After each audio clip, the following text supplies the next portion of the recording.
Mais de 20 milhões faturados e mais de 20 mil alunos impactados. Esse é o nosso convidado de hoje. Ele é estrategista digital, produtor e mentor de milionários por aí. Hoje vamos conhecer o grande Sanchão. Estamos aqui, obrigado pelo convite a todos vocês, aqui o Wi-Fi. Bela plataforma para se trabalhar como afiliado, como produtor, enfim, bora para cima, né? Seja muito bem-vindo, Sanchão. Muito obrigado pela sua presença aqui. Se você não sabe, tá começando mais um KiwiCast. Eu sou a Carol. Eu sou o Marcelo. E hoje a gente vai saber mais do Vitor, que para poucos sabem que o nome dele é Vitor. Ficamos sabendo aí, hein? É Depois eu falo um pouco dessa história do Sanchão. Sanchão, olha, hoje já são mais de 20 milhões faturados na internet. Ou seja, não é brincadeira, cara, é um resultado expressivo, né? Mas antes, conta pra gente quem é o Vitor, que as pessoas não conhecem. De onde é que você veio, como é que tudo começou? Bom, vamos partir do princípio então, né? Falar do início lá.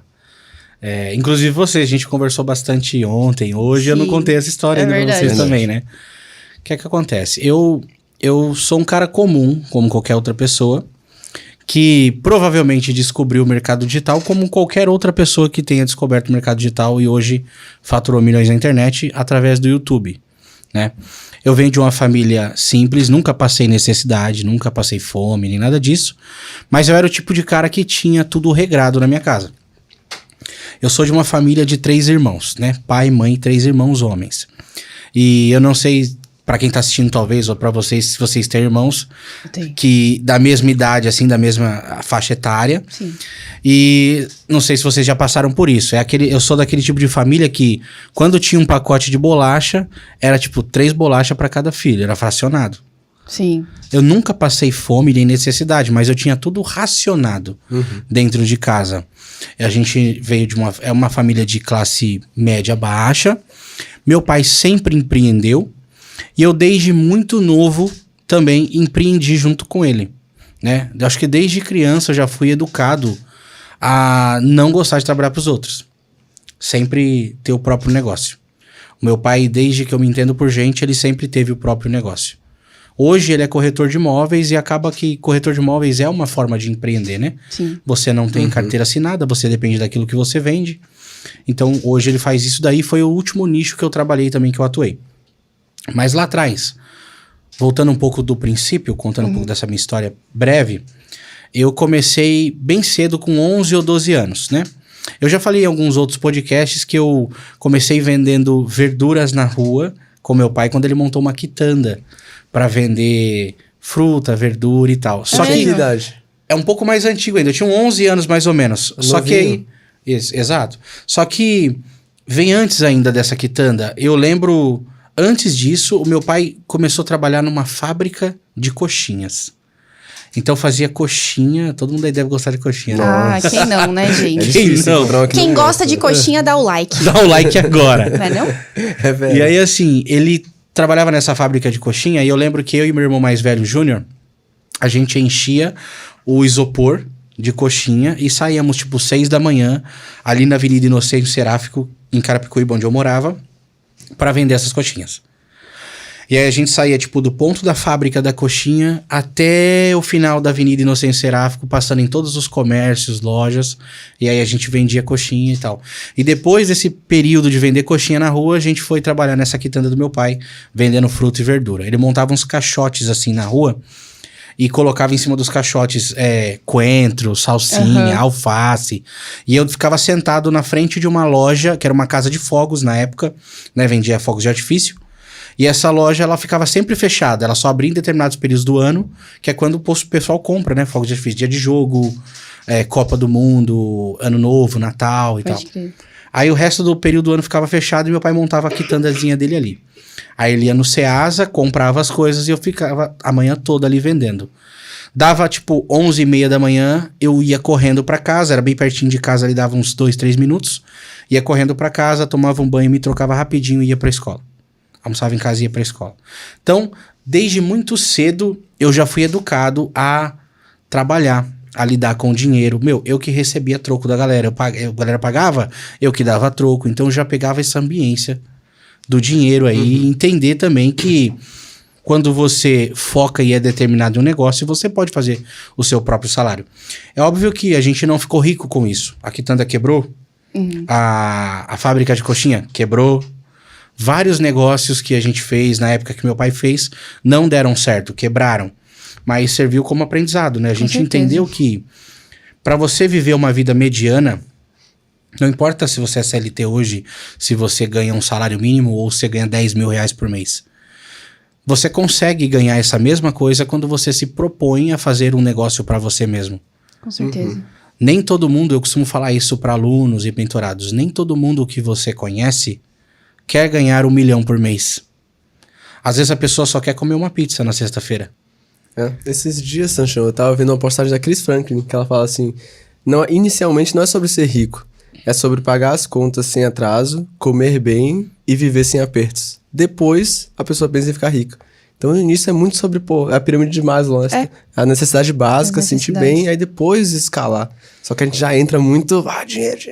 Exato, e por isso que as pessoas têm o medo de empreender hoje em dia, né? Então, elas ficam na famosa zona de conforto de que o salário dela no final do mês está garantido. Quando ela vende, a hora dela tá acordando 8, 7 da manhã, batendo ponto às 9, saindo às 5, 6 horas da tarde, ela tem a falsa ilusão de que no final do mês as contas delas estarão pagas. Então, fica nessa zona de conforto e acaba não empreendendo. E eu acredito que na minha criação, o fato do meu pai ter sido um empreendedor lá atrás, né, ter feito fábrica de coxinha, quitanda de fruta e verdura, sendo corretor de seguro de vida, plano de saúde, depois corretor de imóveis, ele dando esse passo e inconsequentemente, eu trabalhando com ele, né, não indo trabalhar para outras pessoas, meio que me deu essa veia empreendedora, essa vontade de empreender e perder um pouco o medo de arriscar. Exato. Eu não tô dizendo aqui que eu nunca fui CLT. Passando por essa bagagem de empreendedorismo, eu tive já 2 lojas de telefonia celular. É mesmo? Aos meus 17, 18 anos, inclusive a minha esposa tá aqui, ela me conheceu bem nessa época. Eu tive 2 lojas. Meu pai abriu 2 lojas de telefonia celular para mim, uma em Osasco e uma em Carapicuíba. O que eu fazia nessas lojas? Eu fazia manutenção, conserto de celular. Então você quebrava a tela do seu celular, você levava na minha loja, eu arrumava o seu celular. Só que algo que eu encontrei em comum com o meu pai durante esses anos empreendendo, que eu tive que aprender na marra depois, inclusive um assunto que a gente falou hoje no nosso almoço, foi a má administração. Eu e meu pai tínhamos uma má administração muito grande com o dinheiro e com os negócios. Eu tive 2 lojas de celular, 2. Eu conheço pessoas que no ramo da telefonia ficaram milionárias. Começaram pequenos, com uma lojinha de celular, consertando aparelhos, e hoje o cara tem, sei lá, 200, 300 casas de aluguel. Um dos caras que inspiraram o meu pai a abrir uma loja de celular também, pra você ter ideia. O negócio de modelagem que a galera fala no mercado digital já existe há centenas de anos. Nos negócios físicos, as pessoas modelavam uma outra. Falavam, olha, o João ali abriu um bazar e o João tá ganhando dinheiro. Então, peraí, deixa eu ir no outro bairro ali, vou montar um bazar também. Isso é modelagem. E o meu pai, eu lembro que ele modelou o alemão, né? O alemão era o dono dessa loja de celular. Ele modelou esse cara, porque esse cara tava ganhando muito dinheiro ali em Carapicuíba, e aí montou as 2 lojas pra mim. Montou uma em Carapicuíba e uma em Osasco. Mas por falta de administração, a gente quebrou as lojas. Ficou quanto tempo com as lojas? Cara, eu acho que eu fiquei 1 ano e meio, mais ou menos, a 2 anos com as lojas de celular. Tá. Naquela época eu tinha 18, 19 anos, eu já ganhava, naquela época, tipo, R$100 por dia na loja de celular. Se a gente falar hoje de R$100 por dia, na realidade que o Brasil tá hoje, no salário, do tamanho que é o salário hoje no Brasil, é muita grana. Sim. Pô, todo mundo, quem não quer fazer 100 mil por dia aí?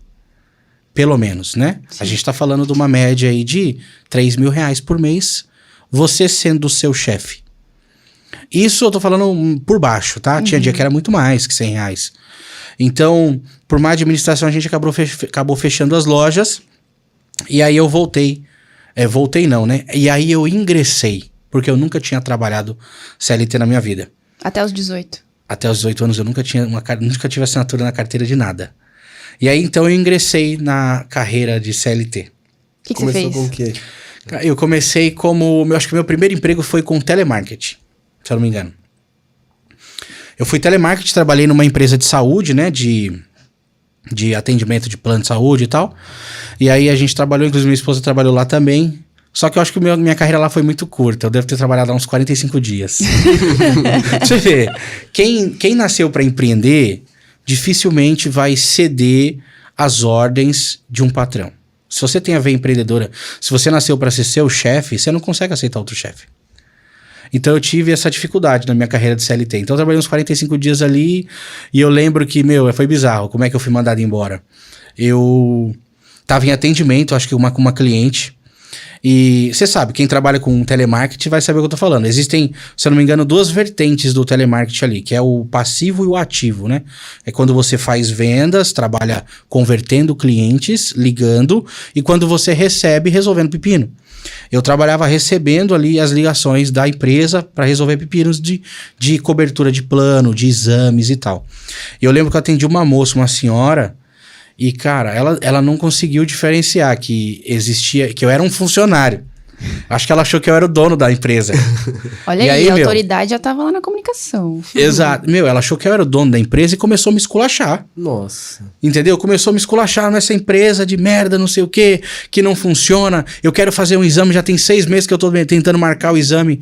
Olha, por um lado, o cliente, a gente que é empresário, a gente lida com... Existe uma frase que os empresários do mercado convencional usam e a gente pode aplicar isso dentro do mercado digital, que é: o cliente sempre tem razão. Quando você leva ao pé da letra o cliente sempre tem razão, não é que ele está certo em tudo. É que você precisa fazer de tudo para que ele se mantenha seu cliente. Então, trata o cliente com a razão... Vai comendo pelas beiradas, domina o problema e resolve. Traz a solução para ele não deixar de ser seu cliente. Nesse caso, ela estava esculachando, falando que não conseguia marcar plano de saúde, que não conseguia marcar exames e tal, e estava demorando demais. Ela já era cliente há muitos anos e começou a falar um monte de mim, atendimento ruim. E eu, como empreendedor, eu pensei... eu lembro que exatamente quando eu estava em ligação com essa senhora, eu coloquei no mute, meu primo trabalhava do meu lado, eu coloquei no mute assim, para não ouvir o que a gente tava falando. Aí eu falava assim, ó, eu vou mandar essa mulher tomar naquele lugar. Falava pro meu primo. E ela falando. E na minha cabeça, eu já tava matutando o seguinte: cara, eu acho que eu não ganho o suficiente para ouvir tudo isso. Eu ganhava, sei lá, uns R$600 na época, 500 e poucos reais. Era meio período de telemarketing, né? Eu trabalhava 6 horas por dia. Falava assim, R$600 não paga a minha paz pra estar ouvindo um negócio desse. E aí eu lembro que eu desmutei e falei pra moça assim, vai se lascar, meu. O que eu tenho a ver com esses seus problemas? Eu sou um funcionário, eu sou assalariado aqui, filha, eu não tenho culpa. Eu não sou o médico que vai fazer teu exame. A senhora quer que eu vou lá na clínica agora e abra a agenda do médico e te encaixe? Eu não tenho esse poder. Você tá pensando que é quem? Beleza, aí desliguei. E caiu no monitoramento. Eu lembro que depois que eu desliguei, eu fui chamado para RH. Falei, olha, Vitor, infelizmente você vai ser desligado. Aí fui. E aí eu saí dessa empresa. E eu lembro que depois dessa empresa, eu fui trabalhar num CD de distribuição, que é o maior CD de distribuição da América Latina, que chama B2W. Fica ali em Itapevi, ali em São Paulo, né? E aí eu era fiscal de prevenção lá. Trabalhava, ganhava R$740 por mês, também como CLT. E trabalhei acho que uns 3 ou 4 meses também. E fui mandado embora de novo. Fui mandado embora porque eu acho que... nessa época eu já namorava com ela, né? E eu mais faltava no serviço pra ficar na casa dela do que ir. Então eu acho que eu lembro que uma vez eu faltei uma semana inteira. Ela tá ali confirmando. Confirmando que é verdade. Eu faltei a semana inteira no trabalho, cara. Faltou uma semana. Nossa, aí quando eu cheguei, na sexta... Faltei, eu tinha escala no domingo, aí faltei domingo, segunda, terça, quarta, quinta e na sexta eu apareci. Caraca. Aí eu lembro que o meu coordenador chamava Pereira. O coordenador Pereira chegou em mim e falou, e cadê seu atestado? Eu falei, mano, não tem. Então pode ir pro RH. Aí foi desligado. Saí da B2W, fui trabalhar na Claro, operadora de celular, Claro SA. Aí fui como vendedor. Foi o meu maior salário como CLT. Sério? E quanto tempo você ficou lá? Já quero saber. Eu fiquei o quê? Uns 8 meses? Por aí, uns 8 meses. Você não chegou a ficar 1 ano em CLT nenhum? Nunca fiquei 1 ano numa empresa. E nessa você ganhava quanto? R$1.240. 1.240, 1.247, alguma coisa assim. Mas com vendas você se desenvolveu bem, porque você já fazia isso. A real, isso é... Eu me dei melhor, você vê. A empresa que eu mais fiquei tempo lá foi 8 meses. A que mais fiquei tempo trabalhando como CLT foi que eu era vendedor, porque eu ganhava R$1.200 e poucos por mês e ainda tinha um acréscimo quando eu batia as metas de venda. Comissão, né? E eu era, cara, o campeão. Ó, pra você ter ideia, quando eu me destaquei no mercado digital, que aí as pessoas começaram a me procurar para aprender o que eu fazia, dentre essas pessoas surgiu uma pessoa que trabalhou comigo na Claro, a Aline. Ela era funcionária da loja junto comigo e hoje ela vive 100% de internet. Gente, que da hora. Porque ela pegou o exemplo, legal. ela lembra, eu era campeão de vendas na loja. Meu, pós-pago era comigo mesmo. Se você entrasse na loja ali, você saía com pós-pago. Mas eu só vim recarregar meu pré-pago. Não, você vai fazer um pós. Eu explicava todos os pós de ter um pós-pago e convertia você lá na mesa. Eu era um dos melhores vendedores, era top vendedor de pós-pago na minha região ali da Claro. Só que eu trabalhei só 8 meses também, porque mesma coisa da antiga empresa. Eu ficava mais na casa dela do que chegou um determinado período, uma época do ano que eu falei, quer saber, eu vou ficar uns 2, 3 dias sem ir. Aí não dava satisfação, não dava... É irresponsabilidade? É irresponsabilidade, mas é aquilo que eu falei lá atrás. Quando você tem uma veia empreendedora, quando você nasceu para empreender, você não consegue admitir ordem de terceiro. Você nasceu para ser seu chefe. Você não consegue ter que bater ponto, ter aquela obrigatoriedade de ter que todo dia bater seu ponto. É chato. Quem trabalha CLT, às vezes não é nem empreendedor, não tem nem veia empreendedora. Mas não dá aquele cansaço? Às vezes você não tem um dia que você fala assim, não tô a fim de trabalhar hoje. Olha, eu vou te falar que na KiwiFi não. Mas eu já passei por isso. Uhum. Eu já passei por isso em experiências passadas. É porque na KiwiFi você tem... É uma empresa diferente. Sim. É uma empresa humanizada e você tem experiência. Você não tem só trabalho. Exato. Agora, a maioria das empresas do mundo, do mercado, é... Já viu aquele vídeo da Corrida dos Ratos? Sim. Uhum. É basicamente aquilo. Exato. Né? É basicamente aquilo. As pessoas, elas são robotizadas. E isso vem da nossa infância, né? Nós somos criados a buscar uma estabilidade.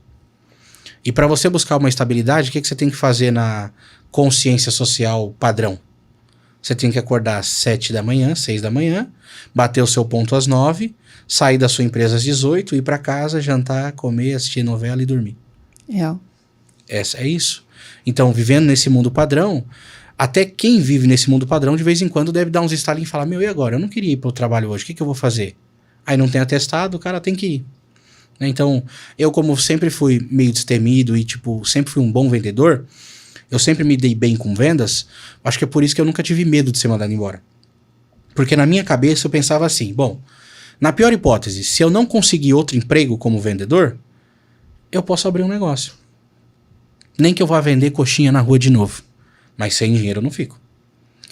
E aí a Claro foi o meu último emprego CLT. Quando eu fui mandado embora da Claro, eu comecei no ramo imobiliário. Comecei como corretor de imóveis. Aí fui trabalhar empreendendo no ramo de corretor. Vendendo apartamento, casa na planta, apartamento na planta. Ganhei uma graninha até legal. Só que assim, não foi uma grana que conseguiu alavancar a minha vida de fato. Eu lembro que no início... Eu chegava a ganhar, assim, 5, 10 mil reais por mês. Isso bem novo, com uns 20 anos. 5, 10 mil reais por mês, fazendo vendas, uma pela outra, né? Porque corretor funciona assim. Você vende um imóvel hoje. Você ganha, 10 mil reais de comissão. Só que você pode ficar 2 meses sem vender, 3 meses sem vender. Então você tem que racionar esse valor dessa comissão. E eu lembro que nas minhas primeiras comissões, que eu comecei a fazer uma movimentação bancária, estava entrando uma comissão, um dinheiro legal na conta, eu e minha esposa decidimos comprar o imóvel. Falou, estamos ganhando dinheirinho. Ela engravidou. A gente morou na casa da mãe dela por 1 ano. E aí apareceu a oportunidade de comprar uma casa. Tava ganhando uma graninha. Aí, vamos comprar casa. Aí financiamos uma casa na Caixa Econômica Federal. Casa essa... que eu morei por muito tempo, inclusive depois que eu já tinha começado no digital. Já tinha ganhado dinheiro no digital e ainda morava naquela casa. Caramba. Só que essa casa, a gente conseguiu pagar, uns 8 meses. Tava dando pra pagar. deixava atrasar 3 prestações, aí vendia na corretagem, pegava uma comissão boa, ia lá e pagava as prestações atrasadas. Até que em determinado momento começou a acumular, virou uma bola de neve, e o que aconteceu?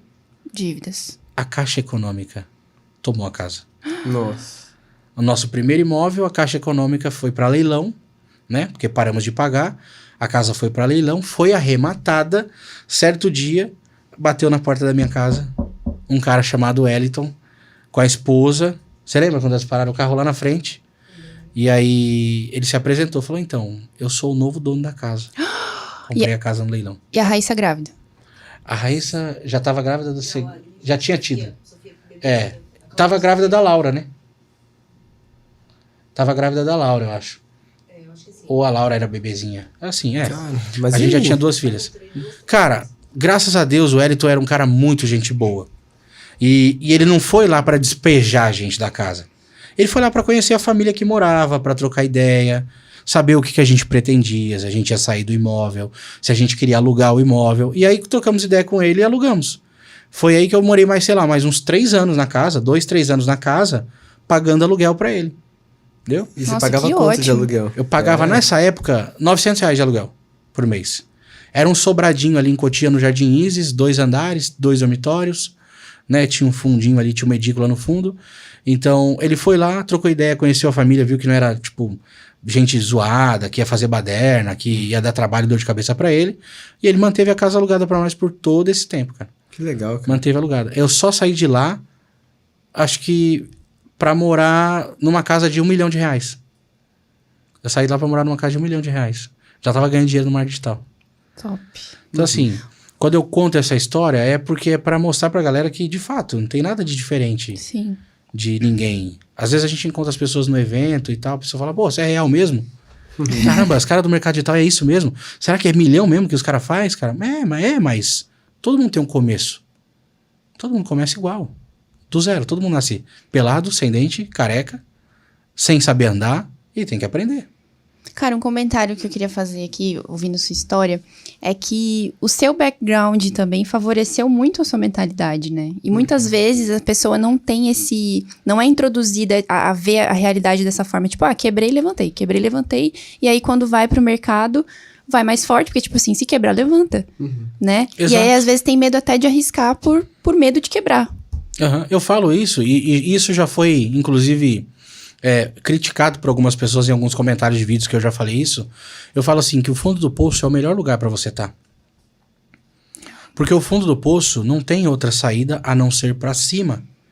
E as pessoas às vezes criticam e comentam, falam, você fala isso porque você não tá no fundo do poço. Você não sabe o que é o fundo do poço. Como não, pô?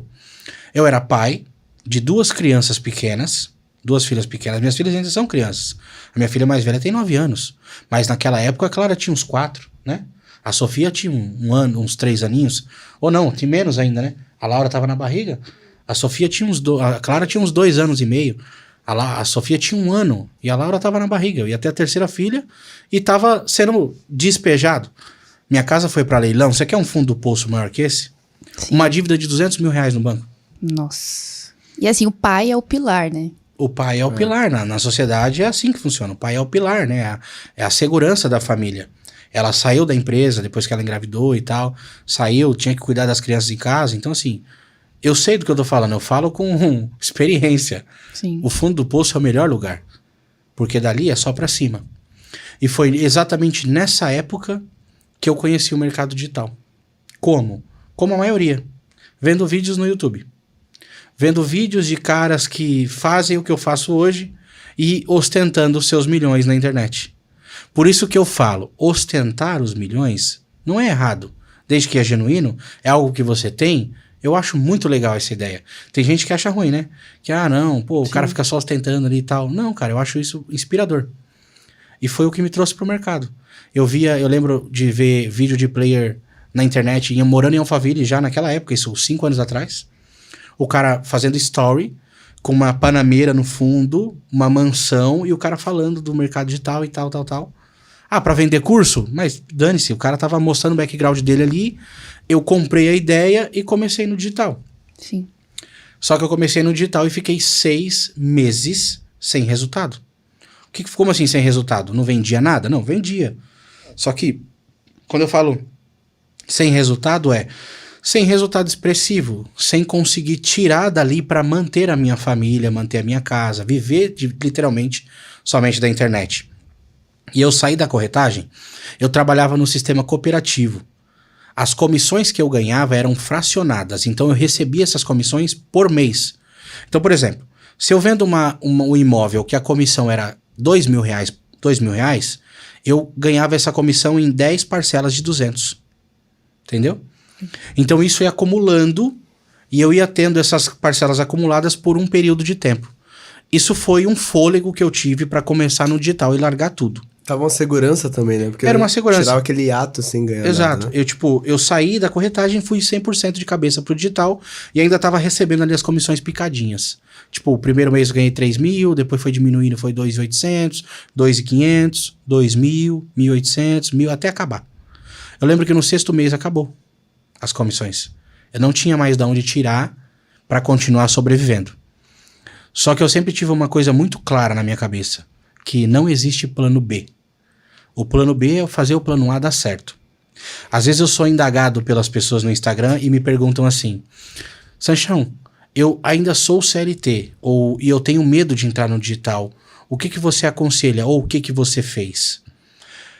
Às vezes eu dou o conselho mais inteligente. O conselho mais inteligente é o seguinte: olha, comece nas suas horas vagas. Você não precisa abandonar o seu emprego. Agora, o conselho mais matador, o que funcionou pra mim abandona o seu emprego e empreenda. Não tenha plano B. Queima as pontes, né? Porque você não vai ter outra alternativa a não ser fazer dar certo. Exato. Às vezes eu fico com medo de falar isso pra galera, falar, olha, vai lá e queima a ponte, porque eu não sei qual que é a realidade da pessoa do outro lado que tá fazendo essa pergunta. Mas se ela me pergunta o que eu fiz, eu falo, eu queimei os meus navios.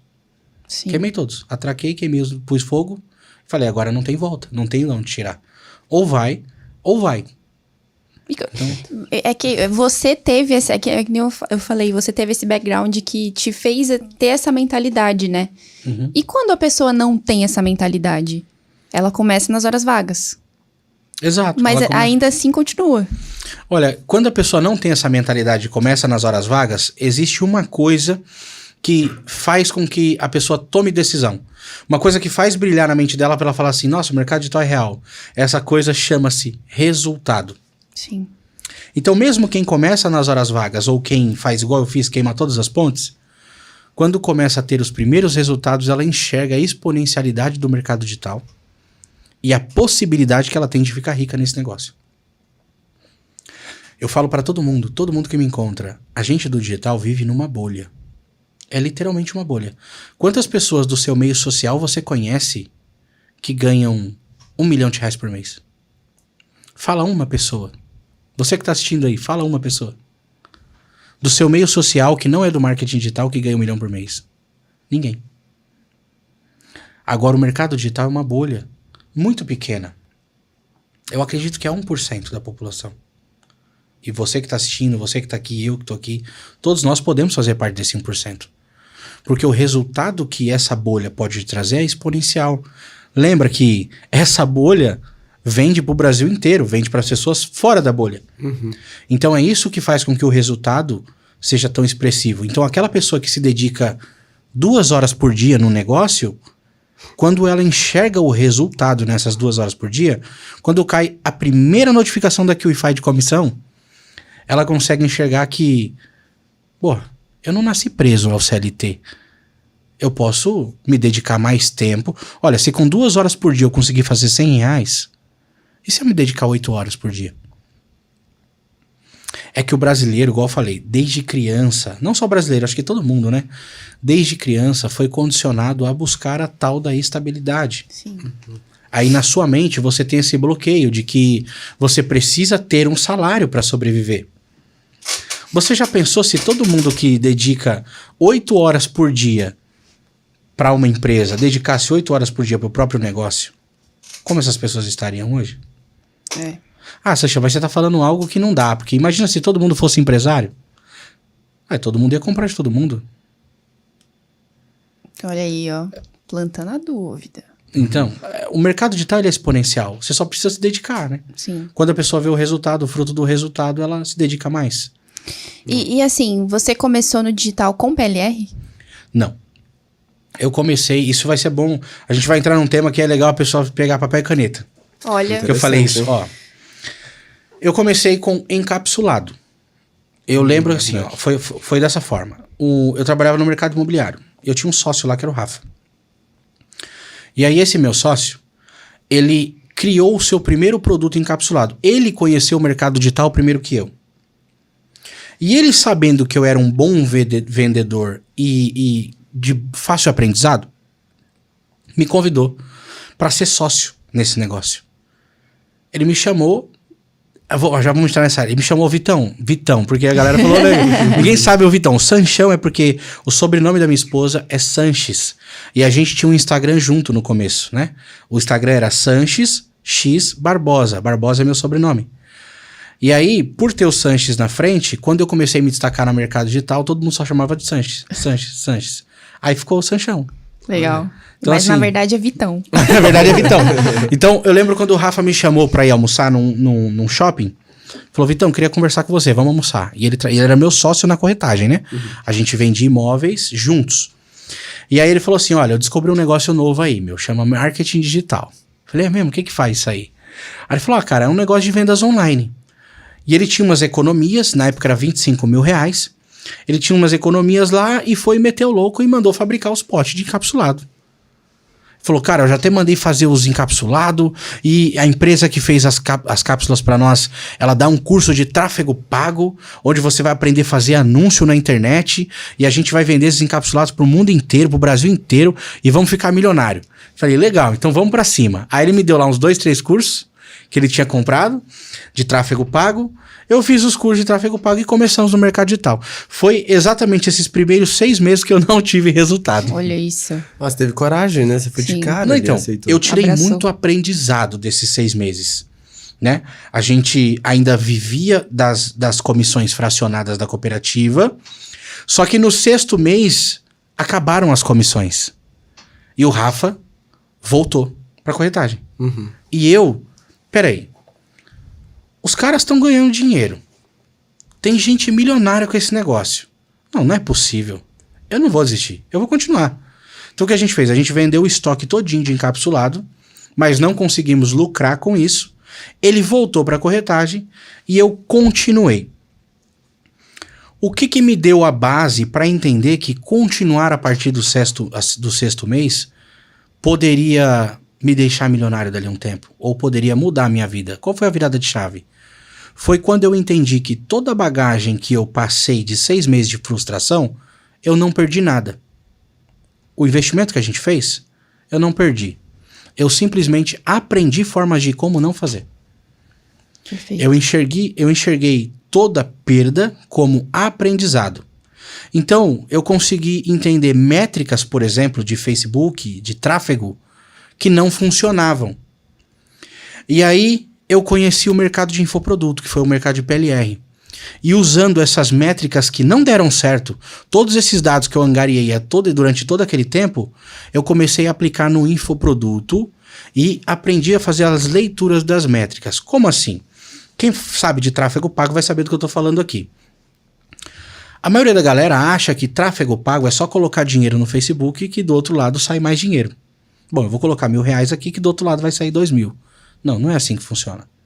Muita gente que começa no tráfego pago perde todo o seu dinheiro. Porque não entende as benditas das métricas. E que nós estamos falando de um algoritmo inteligente. Sim. Quando foi que o meu resultado começou a mudar? Quando eu comecei a entender o algoritmo do Facebook, do tráfego. Eu comecei a entender que para poder vender um produto na internet, eu precisava primeiro entender como o algoritmo funcionava. Primeira coisa, para todo mundo que está assistindo aqui, entender e for fazer tráfego. Nunca tente vender no Facebook. Porque se você tenta vender no Facebook, você já coloca uma objeção na frente da pessoa que está do outro lado. Quantas pessoas você conhece que pensa assim, ó, ai caramba, eu precisava comprar uma panela de pressão, deixa eu ver no Facebook se tem. Quantas pessoas? 0. 0. É, muito pouco, né, cara? O Facebook não é uma plataforma de vendas. O Facebook é uma rede social. Então, eu comecei a entender um padrão, né? Comecei a ter esse entendimento de padrão nos criativos de anúncio que davam certo. Criativos de anúncio que davam certo eram aqueles que não queriam vender, mas chamavam a atenção para a curiosidade. Por quê? A pessoa, a Dona Maria, está com seu celular na mão e ela está rolando o feed.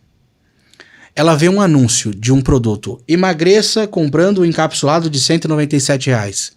Ela vai passar batido. Por quê? Porque ela não quer comprar um encapsulado. Ela tá no Facebook para ver se a Joana, amiga dela, postou uma foto, o que a colega, o que postaram no grupo. Você tá entendendo? As pessoas estão na rede social para socializar, não para comprar.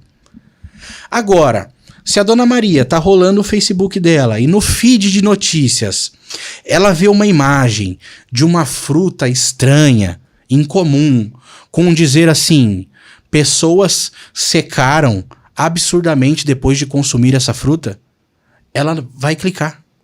Se o interesse dela foi emagrecer, por exemplo. Uhum. Por quê?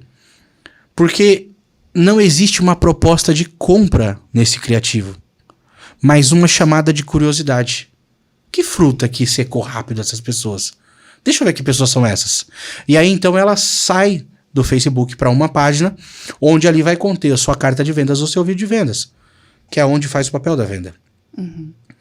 Então esses 6 meses de bagagem de frustração que eu tive com testes em Facebook me trouxeram essa primeira noção.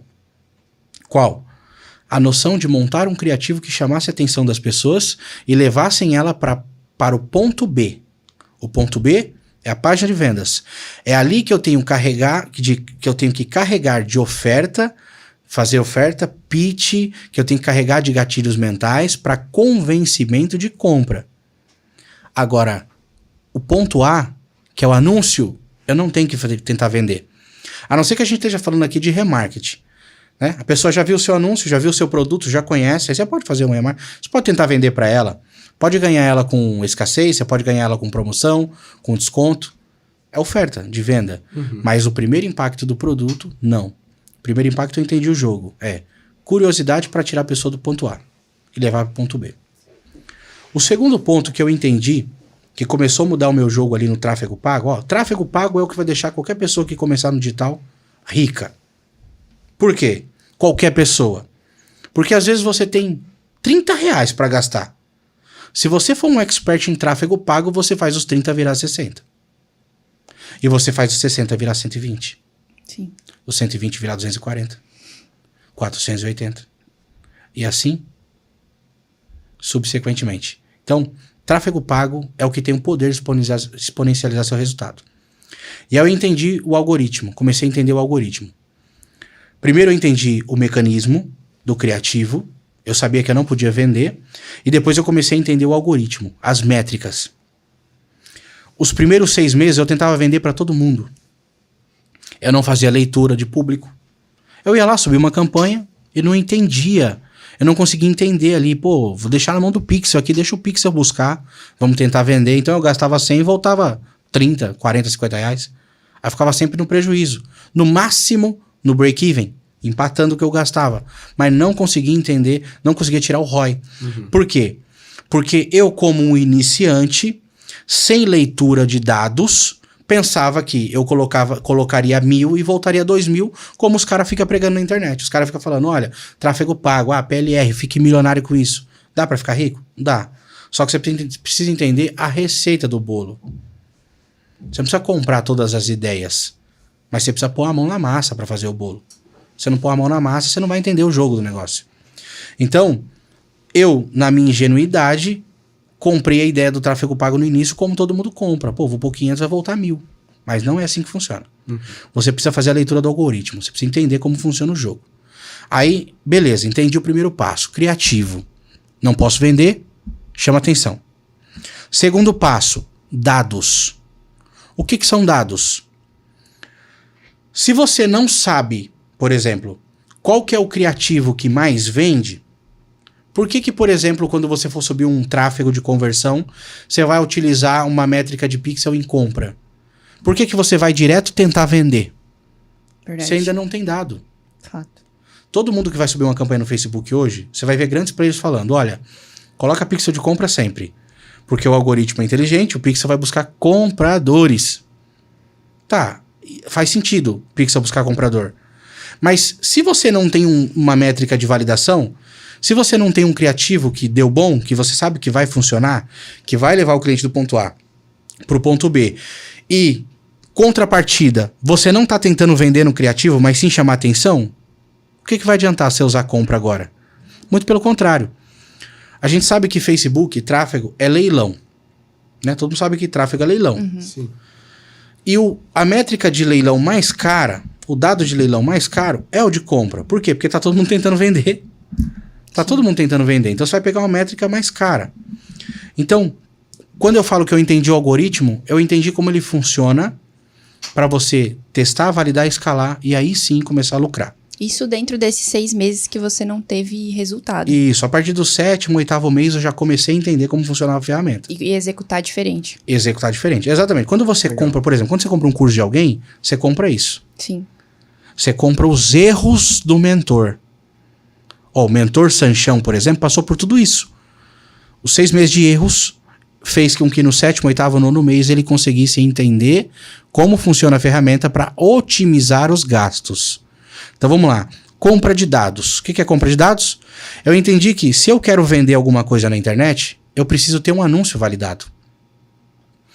Para eu ter um anúncio validado, eu não necessariamente preciso entrar no leilão mais caro. Então eu comecei a testar, por exemplo, com o pixel de Initiate Checkout. O que é o Initiate Checkout? O Initiate Checkout é quando a pessoa tenta fazer uma compra. Ela vai até o seu checkout, coloca os dados ali, desiste e vai embora. É uma métrica, é uma opção de tráfego mais barata no leilão do Facebook.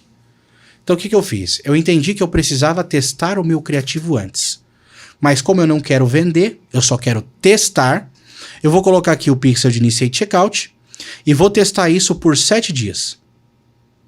Por que 7 dias? Se tem player que fala que dá para testar em 1 dia. Se tem player que fala que dá para testar em 3. Por que 7? Porque o player que fala que dá para testar em 1 ou 3 dias, ele fez isso para ele funcionou, tá tudo bem, joia. Só que normalmente esse cara tem muito dinheiro para testar. Esse cara tem lá R$1.000 para testar em 2 dias, 3 dias. Aí ele consegue o quê? Muitos dados, muitas impressões. Dá para entender mais ou menos qual criativo performou melhor. Sim. No meu caso, eu tava com pouca verba, eu tinha pouco dinheiro. Então eu colocava 7 dias porque o orçamento mínimo do Facebook é $1. R$6 por dia. E eu precisava de uma coisa que a maioria não observa, que eu chamo de sazonalidade comportamental. Acho que essa palavra nem existe, eu que inventei. O que seria isso? Sazonalidade comportamental? Sazonalidade comportamental é o seguinte, é como o Sanchão se comporta diferente da Carol no Facebook. Por exemplo, a Carol trabalha na QIFI de segunda a sexta-feira. E o trabalho da Carol é sobrecarregado. Ela tá sempre cheia de coisa para fazer, a agenda lotada. Então, o comportamento dela é sazonal dentro da rede social. Ela tem passividade de interação ou até mesmo de compra no sábado e no domingo.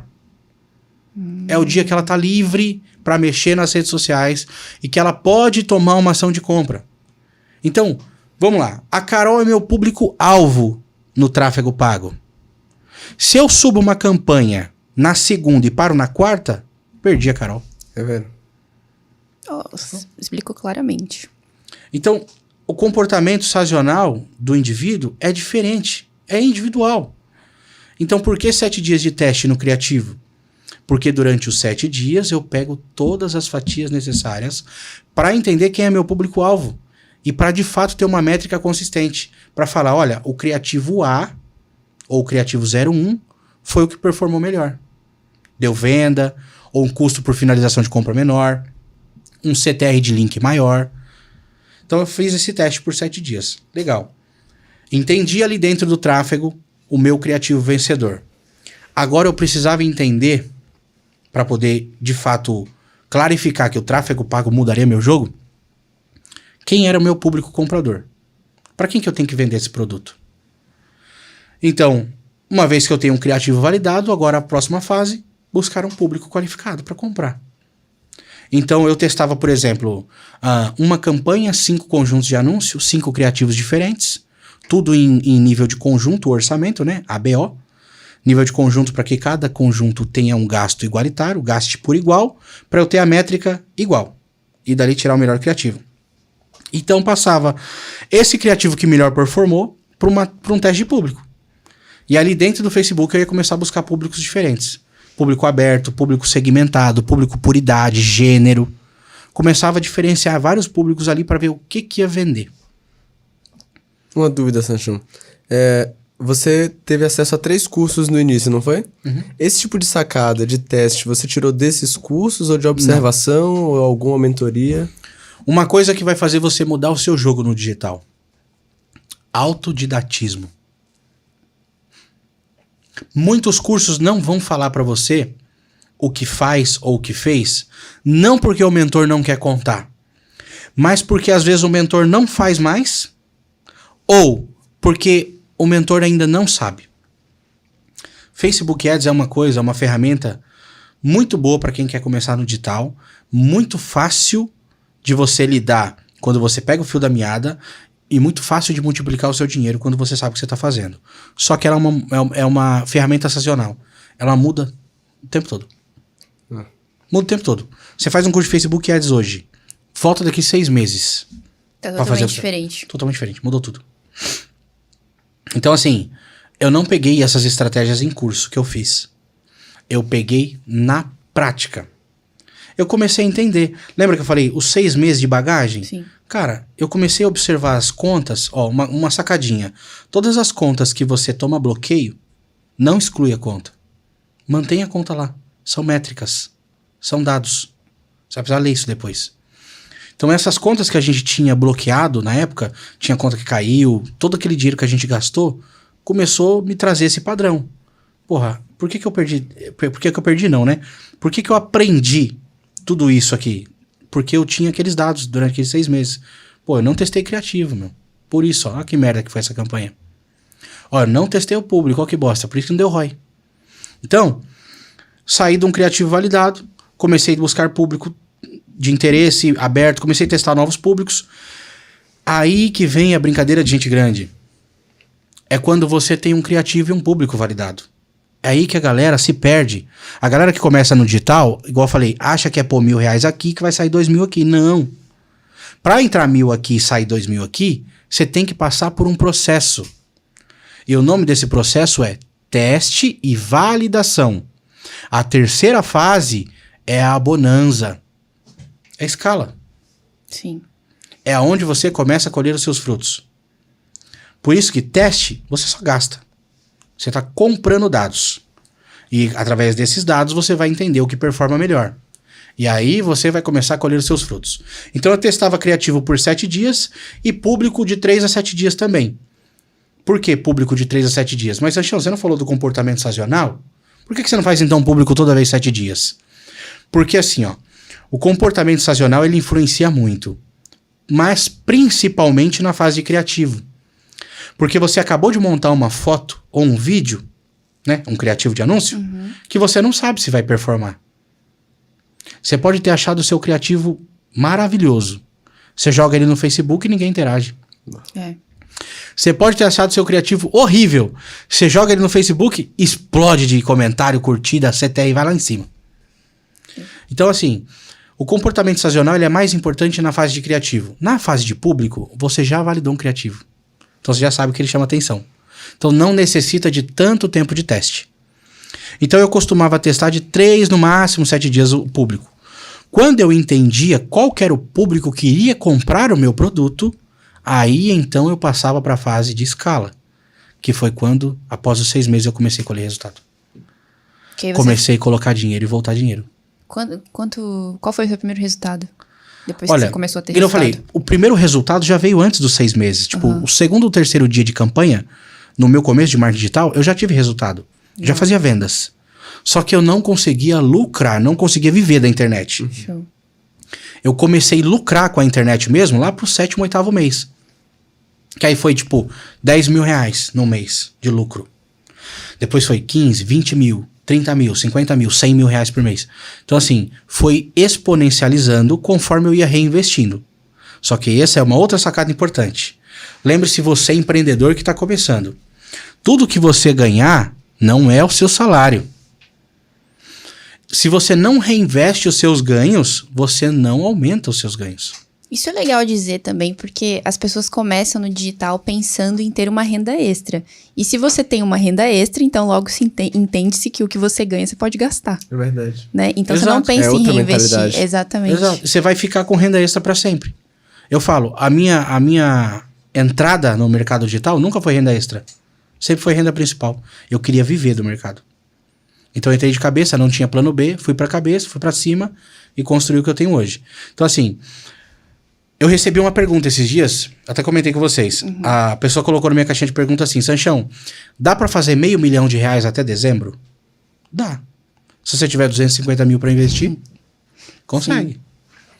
Não vá achando que você vai ganhar 10 mil reais esse mês, vai ganhar 10 mil reais no mês que vem, vai ganhar 10 mil reais no outro mês. Se você estiver investindo o número equivalente aos mesmos 10 mil, você vai ganhar. Então, reinvista a maior parte daquilo que você ganha. Isso é empreender. Você vai fazer com que o seu resultado seja mais alto, mais exponencial a cada mês. Então, tipo, ganhei 10 mil no mês de lucro, aí reinvesti, tirei uma partezinha só para sobreviver, reinvesti o lucro, ia reinvestindo até chegar em 100 mil, 200 mil, meio milhão, 1 milhão, assim. Show de bola. Nenhum desses caras que você vê que faz 1 milhão por mês, faz 1 milhão por mês. Esses caras que fazem 1 milhão por mês, gastam $500 mil por mês para fazer 1 milhão por mês. Sim. E 1 milhão... $1 milhão é faturamento. Fora outros valores que saem desse faturamento para chegar no lucro líquido, que às vezes não é $500 mil, às vezes é 300, 200 Sim. ou até menos. Exato. A gente tem essa métrica de vaidade. Olha, eu faço 1 milhão por mês. Só que ninguém conta quanto gastou para fazer esse 1 milhão. Sim. E gasta-se muito dinheiro. Só que é muito bom. Que negócio que te dá 100% de lucro? Exato. Hoje em dia. Você pode colocar 500 mil e voltar 500. Marketing digital. É verdade. Inclusive, falando disso, né? Que negócio que dá para dar tanto resultado hoje em dia. Sanchão, hoje o mercado de PLR ainda dá dinheiro? Ainda é uma excelente ou boa ou ruim opção para quem está começando no marketing digital? É maravilhoso. É que a sigla PLR, ela foi muito pulverizada no mercado. Inclusive por mim, né? Eu, Fint, Kaique, caras que pegaram essa sigla PLR e pulverizaram muito porque é um modelo de negócio que a gente trabalha. Só que PLR nada mais é do que um entregável. É só um produto de entrega. Pode chamar o PLR do quê? De infoproduto. PLR é um infoproduto. O cara que vende um curso online é um infoproduto. O cara que vende, sei lá, bolo no pote e ensina isso através de aulas é infoproduto. PLR é só um entregável. Tem gente que dá outros nomes para isso. Então, eu não digo que PLR é um bom negócio. Vendas online é um bom negócio. Não interessa o que você está vendendo. Legal. É que, quando a gente fala de PLR, é um modelo de negócio mais fácil e barato de se começar no digital. Por quê? É uma forma de se tornar produtor, dono do próprio negócio, né? E não ser um CLT de produtor, como eu falo nas mentorias e tal. Tipo, afiliado hoje é um bom caminho para se começar na internet. Só que você está sendo CLT de produtor. Sim. Afiliado você trabalha para alguém, você vende para alguém. PLR é a forma mais fácil de você sair quebrar essa barreira do afiliado e lançar o seu primeiro produto digital. Por quê?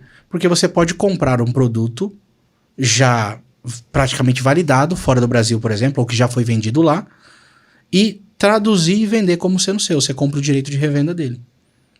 Só que o que vai fazer você ter resultado não é o PLR, não é o encapsulado, não é a mentoria, não é o curso. O que faz o resultado não é o produto. O que faz o resultado é o tráfego. É como você vende isso. O entregável não interessa o que é. Se você sabe vender, você vai vender. É óbvio que existem pessoas que estão fazendo PLR de má qualidade, isso queima o mercado. Pessoas que vendem uns produtos de robô de não sei o que isso queima o mercado. Por quê? Porque são produtos que não funcionam, que não entregam uma transformação genuína. Então eu sempre falo para os meus alunos, para mentorado, para os meus amigos que trabalham com isso, sempre entregue uma transformação. Não interessa o que você vai vender, o seu produto tem que funcionar. É um PLR? Tem que funcionar. Ah, é um encapsulado? Não venda farinha. Tem que funcionar. Se funciona, mete marcha, tráfego, vai vender. O entregável não importa o que seja, sempre vai vender. Então o que vende, você falou, a pergunta que você me fez, né? PLR dá dinheiro? Não. O que dá dinheiro é o tráfego. O PLR é só o produto que você vai entregar. Se você tiver um produto de má qualidade, ele também vai vender se você souber fazer tráfego. Você vai ter dor de cabeça, reembolso, processo, mas ele vai vender. Sim. E assim, com o mercado sofisticado do jeito que tá, porque eu acredito, se você me corrija se eu estiver errado, que o PLR já tá, já foi mais hypado. Ele ainda tá no hype, mas já foi mais hypado. E aí, cada vez mais, o mercado está se sofisticando. Então, o que uma pessoa precisa saber para vender PLR hoje em dia? Basicamente, se você fosse dizer, assim, em dicas ou insights aqui pra gente. Dicas importantes para quem fosse começar hoje com um PLR ou infoproduto. Primeiro, copy. Como você mesma disse agora, o nível de sofisticação de mercado já está super avançado. Por que super avançado? Devido ao número de pessoas que fazem anúncios para as suas ofertas. Então, mesmo que o Facebook seja uma rede social, mesmo que o Facebook é uma plataforma de rede social, existem muitos anúncios nativos já ali, rodando patrocinado, e acabou que meio que prostituiu, né, o mercado de ofertas ruins, que saturam. O mercado digital nunca vai saturar, mas as ofertas saturam. Sim. Então o nível de sofisticação veio para profissionalizar as ofertas. Então o primeiro ponto para você que vai começar no digital é entender um pouco de oferta. Copy. O segundo ponto importante, que não pode deixar de faltar, é tráfego. Sem tráfego, não vende. Sim. Você tem que saber fazer tráfego. E para você aprender a fazer tráfego, você não precisa ser rico. Se você tem R$6 por dia para gastar no Facebook, uma coxinha que eu vendia lá, sei lá, 20 anos atrás, você consegue aprender tráfego com R$6 por dia. Se você tem R$6, consegue comprar dados. Consegue comprar dados. Exatamente. E detalhe, hein? Dados é o que gera equity numa empresa que vale bilhão. Tudo é sobre dado. Tudo é sobre dado. Então, você consegue comprar dados com R$6. Vai se especializando aos poucos em tráfego. Então, domine tráfego. E a terceira, não serve só para PLR. Resiliência. Show. Resiliência. Se você não tiver a paciência de Jó, você não vai ficar rico na internet. Porque quando a gente fala de tráfego, você vai se deparar em algum momento da sua vida com os bloqueios da internet, do Facebook. Você vai começar a perder perfil, então prepare uma contingência, tenha resiliência, porque as contas vão cair, só que quando a conta cai, não é o fim. Olha, Sérgio, aproveitando que você tocou nesse ponto de contingência, e é sempre uma dúvida que a gente traz aqui, né? Porque a gente fala, a gente compreende, mas ainda assim é uma realidade abstrata, o cara precisa abrir a BM para chegar lá e ver de verdade o que é isso. Então, se você pudesse explicar de forma didática e simples pra galera o que é uma contingência, como é que ela funciona, como é que você diria? Cara, eu vou falar da forma mais simples. Por quê? Porque é muito complexo. Contingência, de fato, é complexo. Se a gente for entrar aqui em detalhe de proxy, VPN, multilogin, essas coisas que os gestores usam hoje para fazer seu contingenciamento, é muito complexo da galera que tá assistindo o podcast entender. Mas eu vou simplificar isso numa frase. O que é contingência? Ter perfil. Por exemplo, eu tenho meu perfil pessoal no Facebook.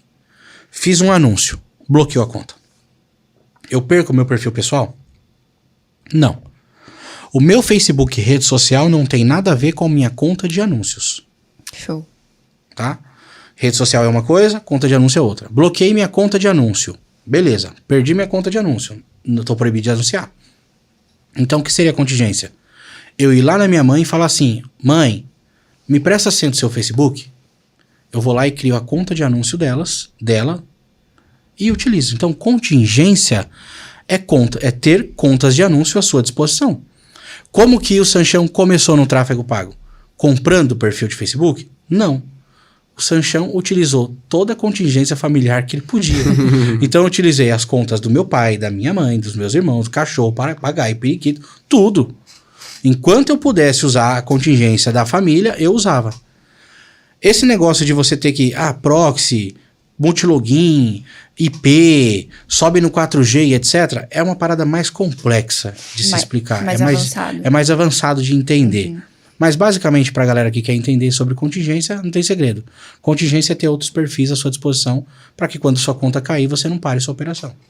Legal. Show. Então, fazendo um checklist pra galera, que aqui a galera adora um checklist. Você vai falar, pega um papel e caneta. Então, se a pessoa fosse, o que é que eu preciso ter? Então, você diria que é conhecimento em copy. Então, conhecimento em oferta, descrição, oferta, escrever oferta. Assim, você não precisa ser o copywriter profissional, você pode contratar um. Mas é bom você ter uma noção. Então, ser um especialista em oferta, ser um especialista em tráfego e uma pessoa que sabe que o dinheiro não vai vir da noite pro dia, você já tá aí com 99% do jogo ganho. Ou seja, copy, tráfego e resiliência. E mentalidade, no caso, né? Isso. Top demais, né? Exato. É uma coisa tão simples. Eu poderia ter falado até uma quarta, a contingência. Mas é aquilo que eu falei. A contingência, você vai perceber que precisa dela ao longo do jogo. E tá dentro do tráfego. Tá dentro do tráfego. É. E tá dentro da resiliência também, né? Porque caiu uma conta, tem que subir outra. Meu Deus do céu, de novo. De novo, tem que fazer isso, cara. Mas lembre-se, os milhões tá logo ali. Exato. Você só precisa ter paciência e esperar que eles vão vir. E o que você acha que mudou do mercado de PLR desde quando você começou até hoje, como está? Olha, o principal foi o nível de sofisticação de oferta. Exatamente isso. Antigamente, o PLR, por exemplo, você conseguia muito mais facilmente fazer uma venda com um modelo de oferta um pouco mais agressiva, porque o Facebook, naquela época, não dava tanto bloqueio por qualquer coisa. Hoje em dia, você não pode pecar no seu anúncio. Não pode pecar na sua headline de página de vendas. Se você fizer isso, caiu a conta. Hoje complicou um pouco mais. Então, acaba que enquadra dentro do nível de sofisticação. Então, a gente precisa ser um pouco mais cauteloso na hora de fazer oferta. Precisa ser um pouco mais cauteloso na hora de montar um criativo. Precisa ser um pouco mais cauteloso na hora de escrever a copy, a carta de vendas e fazer o vídeo de vendas. Porque o brasileiro hoje não vai mais se convencer com pílula barata que emagrece 7 quilos em 7 dias. Sim. Passou essa fase. Tem que ser mais criativo na hora de fazer o criativo. Tem que ser mais criativo na hora de fazer o criativo. E não só criativo. Criativo é sem segredo. Igual eu falei, criativo é curiosidade. Sim. Gere curiosidade. Você pode utilizar WikiHow, você pode utilizar Pop Art, você pode utilizar imagens vetores, tá? Até imagem de pessoa também você pode utilizar, desde que seja licenciada. Sim. Mas utilize gatilhos de curiosidade. Agora a oferta em si, ela sofisticou bastante. É o que profissionalizou um pouco o mercado. Não só de PLR, mas de venda direta, né? De tráfego direto.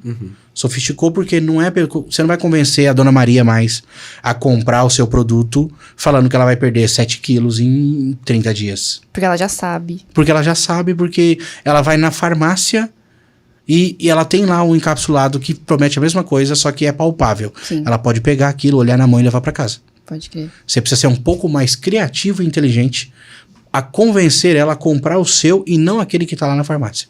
Pode crer. E assim, acaba sendo mais difícil, né? Olha, e não é. Ah. Sabe o que é difícil pra mim? O quê? Difícil é acordar às 6 horas da manhã e ficar 8 horas numa empresa. Justo. Isso é dureza. Justo. Difícil era o que eu fazia lá atrás. Trabalhava 6x1 no shopping, na loja da Claro.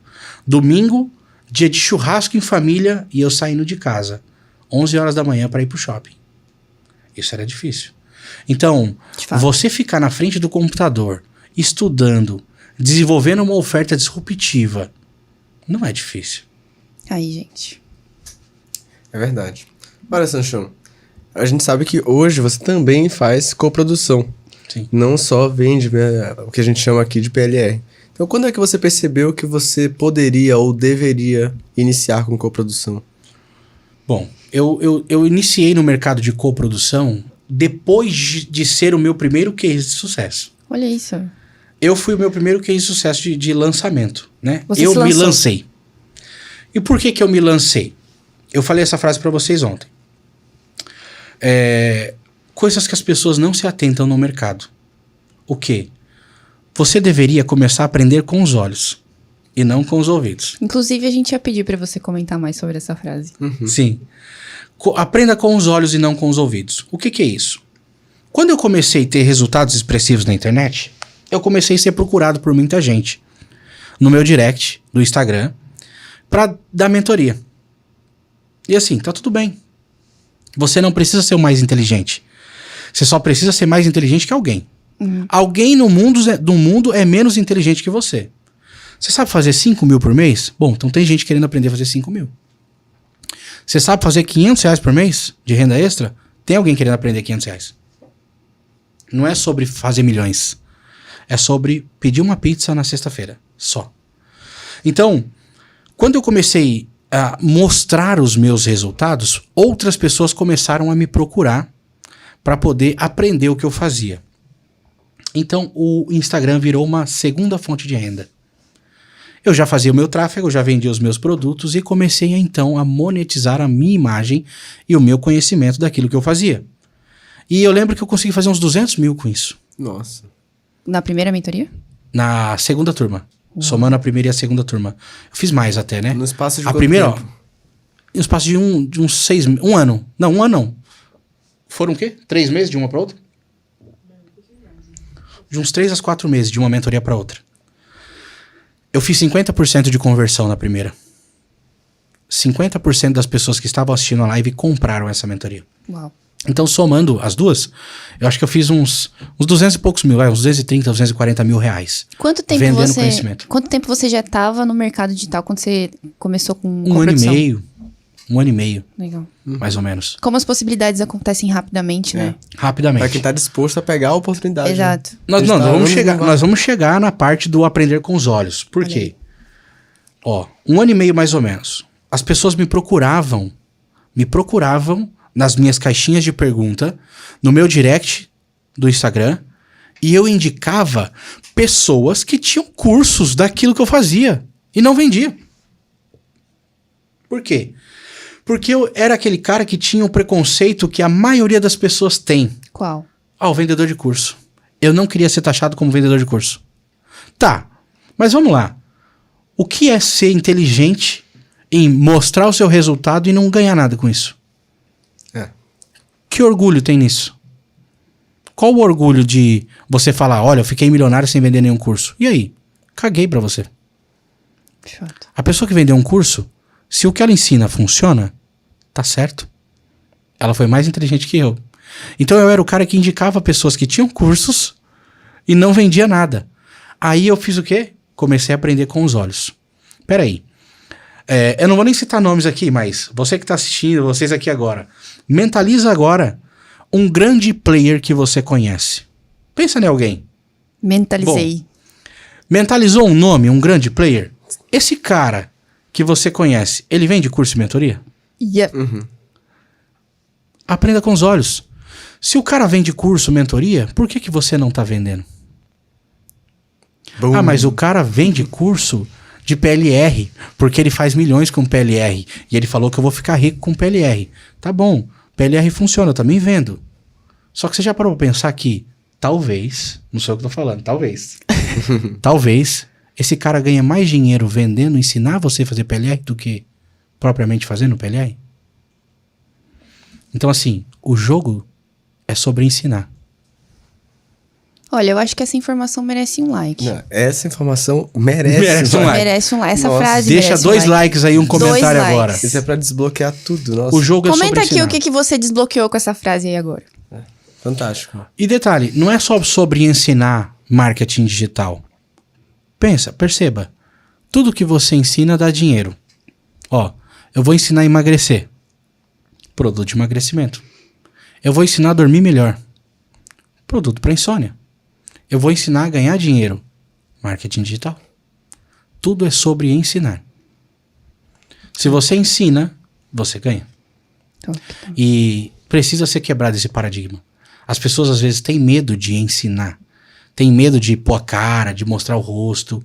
Eu fiz uns 200 mil no meu Instagram sem pôr meu rosto. Só respondendo box de pergunta com texto. E filmando a tela do meu computador mostrando os meus resultados. E as pessoas iam no meu direct o tempo todo pedir mentoria. Por quê? Porque eu não sou mais inteligente. Mas eu era mais inteligente que alguém. Isso aí fez com que eu ganhasse muito mais dinheiro. Isso é legal porque, apesar de ser algo que é muito disseminado por alguns players e por outros não, mas as pessoas ainda têm dúvida. E eu acredito que a gente, assim como as pessoas têm dúvidas, nós também só aprendemos com repetição. Então, quanto mais essa informação for repetida, talvez isso também fique natural na consciência das pessoas que assistem, né? Exatamente. A repetição é a mãe, né, da perfeição. Sim. Então, é o quanto você faz que vai determinar o quanto você ganha. E no mercado de coprodução, igual foi a pergunta, né? No mercado de coprodução não foi diferente. As pessoas viram que eu tive um resultado exponencial, eu mesmo me lançando no mercado, que eu consegui crescer uma audiência, que eu consegui ganhar seguidores, autoridade e ter muito resultado. E aí, então, as pessoas começaram a me procurar para poder lançar os seus produtos como especialista. Eu não perguntar isso. Se as pessoas chegavam até você ou você ia buscar players? Não. Eles vieram até mim para lançar os seus produtos como especialista. Não, eles digo assim, eu não sou coprodutor de um cara que quer lançar um PLR ou um encapsulado. Olha, eu quero lançar meu infoproduto aqui. Eu sou coprodutor de pessoas que querem se lançar na internet. Entendi. Legal. Entendeu? Aproveitando que você deixou essa brecha que o pessoal te procura pra isso, vamos supor que chegou um player que tá com essa intenção. Você vai coproduzir ele. Que tipo de trabalho você faz pra garantir que essa parceria vai gerar resultado? Que esse cara vai ter resultado tendo o Sanchão como coprodutor? Cara, o grande segredo dos faturamentos milionários em lançamentos de experts chama-se audiência. Não que eu vá buscar uma pessoa que tenha uma audiência já bizarra. Não precisa, não necessariamente isso. A gente pode construir a audiência dessa pessoa. Então, para uma parceria de coprodução dar resultado, né, ser satisfatório para as duas partes e ter resultado financeiro, existe uma linha editorial, né? A gente conduz um expert, por exemplo, a fazer as coisas que vai fazer com que a audiência dela cresça. Por exemplo, eu tenho 1000 seguidores, Sanchão, dá para fazer um lançamento? Dá. Só para sua base, dependendo do nicho de produto, você consegue vender. Mas se você quer exponencializar o resultado, você quer, um lançamento de 7 dígitos, 8 dígitos, você tem que ter audiência. Então, o primeiro ponto que um expert precisa e um lançador precisa fazer no seu expert para poder lançar e ter um resultado satisfatório é crescer a audiência. Ele eu posso falar porque é um cara que todo mundo conhece, já deu 2 entrevistas aqui, o Kaique, né? O Kaique, a gente lançou ele em janeiro desse ano, a primeira turma da mentoria dele, Formação Milionária, e foi uma explosão, cara. Foram 10,4 milhões de reais faturados, com 17 anos de idade e com 20 mil reais gastos. Foram 10 milhões de reais de lucros líquido. Foda. Mas assim, ninguém vê o background. As pessoas só vê o Kaique fez um lançamento com o Sanchão, deu 10,4 milhões de reais, 10 milhões de lucro líquido. Não, peraí. E o trabalho que foi feito lá atrás? 6 meses, 7 meses antes do lançamento foi feita uma construção de imagem, audiência, preparação da demanda reprimida, elaboração da oferta, tudo foi scriptado, tudo foi feito direitinho para que esse lançamento pudesse acontecer. Então, não vai pensando que, eu tenho já 100 mil seguidores aqui, vou lançar um produto, então eu vou ficar... Se o Kaique na época que lançou tinha 100 e poucos mil seguidores, fez 10 milhões, então eu tenho meio milhão de seguidores aqui, eu vou fazer esse 20 milhões? Não é assim. Existe uma linha editorial. O primeiro passo é linha editorial. Montar aí um script pro expert crescer a audiência. É isso. E como é que foi lançar o Kaique? Aproveitando esse assunto. O Kaique, assim, ele é um menino muito bom, inteligente demais. Fora da caixa. Lembra? Eu falei pra vocês ontem no carro? Sim. É 1 em 1 milhão. O Kaique é um cara em 1 milhão. Difícil de achar um cara desse no mercado. Conseguiu conduzir direitinho a linha editorial, fazia direitinho o que tinha que ser feito nos stories, fazia direitinho o que tinha que ser feito nas lives, falava o que tinha que falar para criar a demanda reprimida, conseguiu, outra coisa que é muito importante, conseguiu externar os resultados que ele tinha, de fato. Porque o Kaique é um cara que não só ganhou dinheiro com o lançamento, ele ganhou muito dinheiro com PLR também. Então ele conseguiu externar os resultados e utilizar de um mecanismo muito importante para quem vai lançar curso e mentoria. E... Cara, nunca tive problema com ele. Tudo que eu falava, ele fazia. Ó, e ainda me perguntava, Seixão, vou fazer isso aqui, dá certo? Será que dá? Dá, pode postar, faz isso, faz aquilo outro. Então, tipo, foi fácil. Trabalhar com o Kaique foi fácil. Legal. E já teve algum... Aliás, quais foram os desafios, se você já teve algum, com o mercado de coprodução? Já tive problemas com coprodução. E recentes, inclusive, que assim, ó. Você tem que escolher muito bem quem você vai coproduzir. Eu ouço isso bastante. Sim. Porque assim, às vezes a pessoa que tá começando no mercado de lançamentos, e olha que eu já fiz de tudo, né? Lembra vocês colocaram lá no story, ó, já fez de tudo, conhece todas as áreas do mercado, é porque eu fiz de tudo. Trabalhei com encapsulado, com dropshipping, já trabalhei, hoje atualmente com PLR, mentoria, curso online, tudo. E agora coprodução também, lançando outras pessoas. Agora, por que você tem que escolher outras pessoas? Escolher muito bem. Porque a pessoa que vai começar com o lançamento hoje, ela tem uma crença do seguinte, ela fica louca atrás de alguém.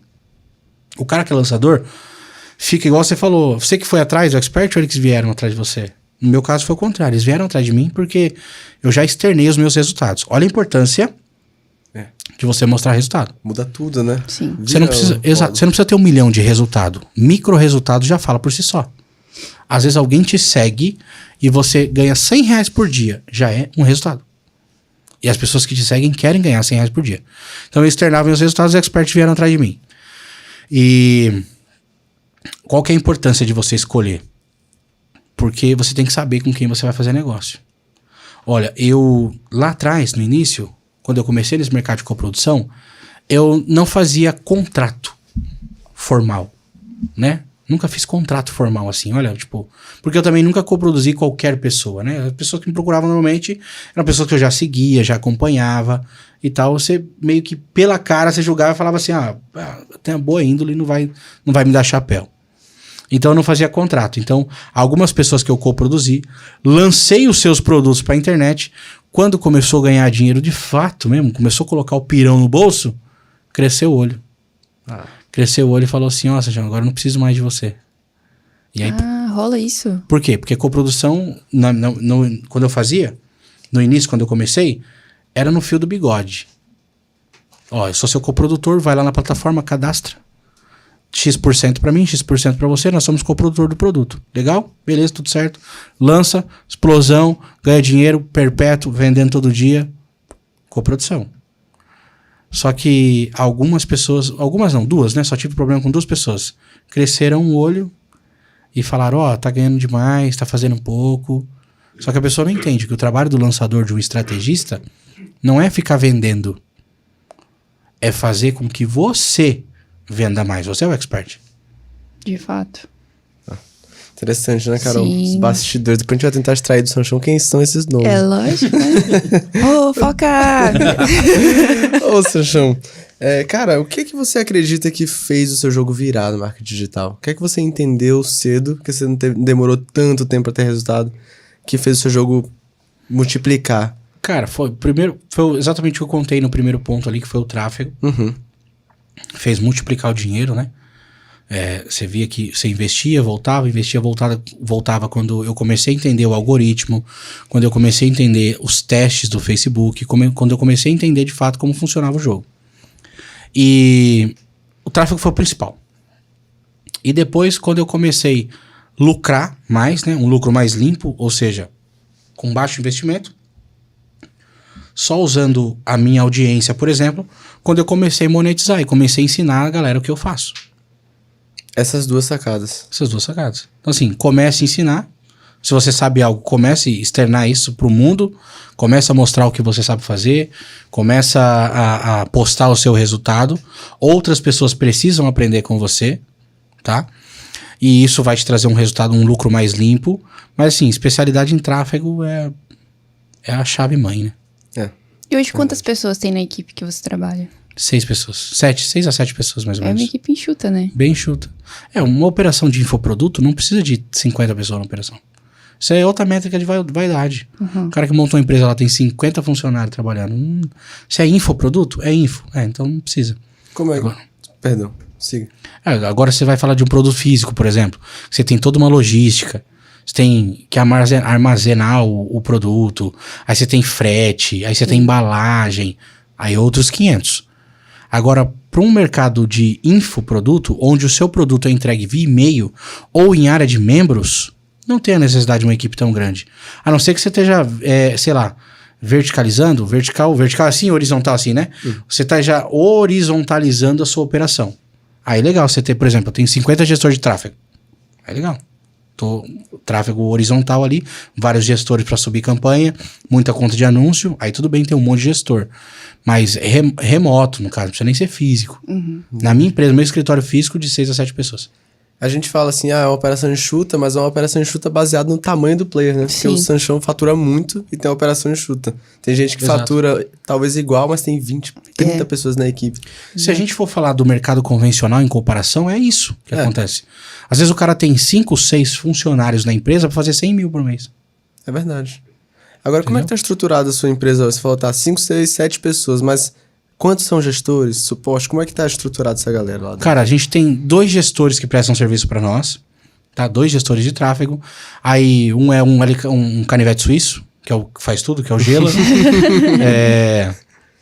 Aí tem, cara pra VSL, tem a Rafa que mexe com VSL, que faz oferta. Tem copy, tem design para fazer as páginas, para fazer imagem, criativo. É basicamente as profissões mais procuradas do mercado digital. E é que a todo gente tem na mundo empresa. PJ? Todo mundo PJ, todo mundo pessoa jurídica. Por que você escolheu essa modalidade? Boa, essa era a De pergunta, cara. PJ? Cara, na verdade não fui eu que escolhi, tá? Eu acho que isso daí é tipo, sou meio que Maria vai com as outras. Alguém no mercado ditou essa parada, falou que funciona, que é bom e a gente copia. A gente faz igual. Entendi. Então assim, quando eu comecei sozinho, eu e o Rafa. Aí o Rafa saiu, eu continuei sozinho, nunca precisei de ninguém. E um detalhe importante, todo mundo que trabalha comigo, ninguém trabalha pra mim, trabalham comigo, todos eram meus seguidores ou viraram meus alunos. Olha só que interessante. Ou eram meus seguidores ou eram meus alunos e trabalham comigo hoje. E por falar em alunos, você tem mais de 20 mil alunos. Somando mentoria e curso online, sim. 20 mil muita alunos, gente. cara, é muita gente. Como é que... Você já falou aqui que o jogo é sobre ensinar e tudo mais, mas como é que é se conectar com essa galera? Tipo, eu vejo que as pessoas são muito engajadas com você, né? Elas gostam muito do conteúdo que você dissemina ali nas redes sociais. Então, como é pra você se conectar com 20 mil pessoas assim e saber que você tá agregando muito na vida de cada um? Olha, hoje em dia, pra mim, já é normal. Por quê? Porque quando eu tô numa roda de alunos, ou num evento de marketing, alguma coisa, a galera me para, eu nunca me coloco num pedestal de superioridade. Eu coloco, muito pelo contrário, eu faço de tudo pra demonstrar o quão igual eu sou aquela pessoa. Afinal de contas, eu passo pelas mesmas dificuldades, eu sinto fome, eu durmo, eu tenho que comer e talvez eu passei até por mais necessidades financeiras que ela no passado. Então, não tem complicação em lidar com pessoas, com alunos. Por quê? O jogo é sobre pessoas. Sim, de fato. Pessoas vendem para as pessoas. Se você entende que pessoas compram de pessoas, se você entende que ninguém é melhor que ninguém, dinheiro é só dinheiro, tudo fica mais fácil. Então, eu não tenho dificuldade em lidar com aluno, eu não tenho dificuldade em trocar ideia. A pessoa me para na rua, faço networking, converso, tiro foto com todo mundo. Pô, eu não consigo... Eu acho até engraçado quando a pessoa me pede uma foto. Eu não sou nenhum ator, não, cara, pra você me pedir foto. Esses dias eu fui no evento, o cara pedindo autógrafo, pediu pra anotar, escrever na agenda do cara. Eu falei, mano, que parada é essa? Que doideira é essa, cara? Escrever na agenda, entendeu? Tipo assim, a gente é normal, a gente é ser humano. A única coisa é que eu sabia um pouquinho mais que alguém e essas pessoas começaram a consumir meu conteúdo. E tem muita responsabilidade também na forma como você entrega isso nas redes sociais, né? Inclusive, você estava falando sobre isso. Sim. Tipo, na responsabilidade que uma pessoa, um formador de opinião tem para com as pessoas que seguem eles nas redes sociais. Exato. É que assim, o grande segredo não é nem a estratégia. O grande segredo não é apertar o botão. Não é saber fazer a campanha perfeita para colocar 50 mil e voltar 1 milhão. O grande segredo tá na mente. É a mente. Então a gente como influenciador e como formador de opinião na internet, precisa começar a transparecer um pouco mais. Isso que eu sinto falta disso. Eu sinto necessidade de ver mais os players do mercado digital fazendo isso também. Por quê? A maioria se mostra e se baseia somente nos seus resultados palpáveis. Naquilo que os olhos podem ver. Nos carros, nas mansões, nas contas bancárias, nos faturamentos milionários.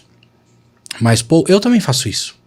Só que pra quem me acompanha, vê os stories que eu posto. Vê o que eu falo lá dentro dos stories.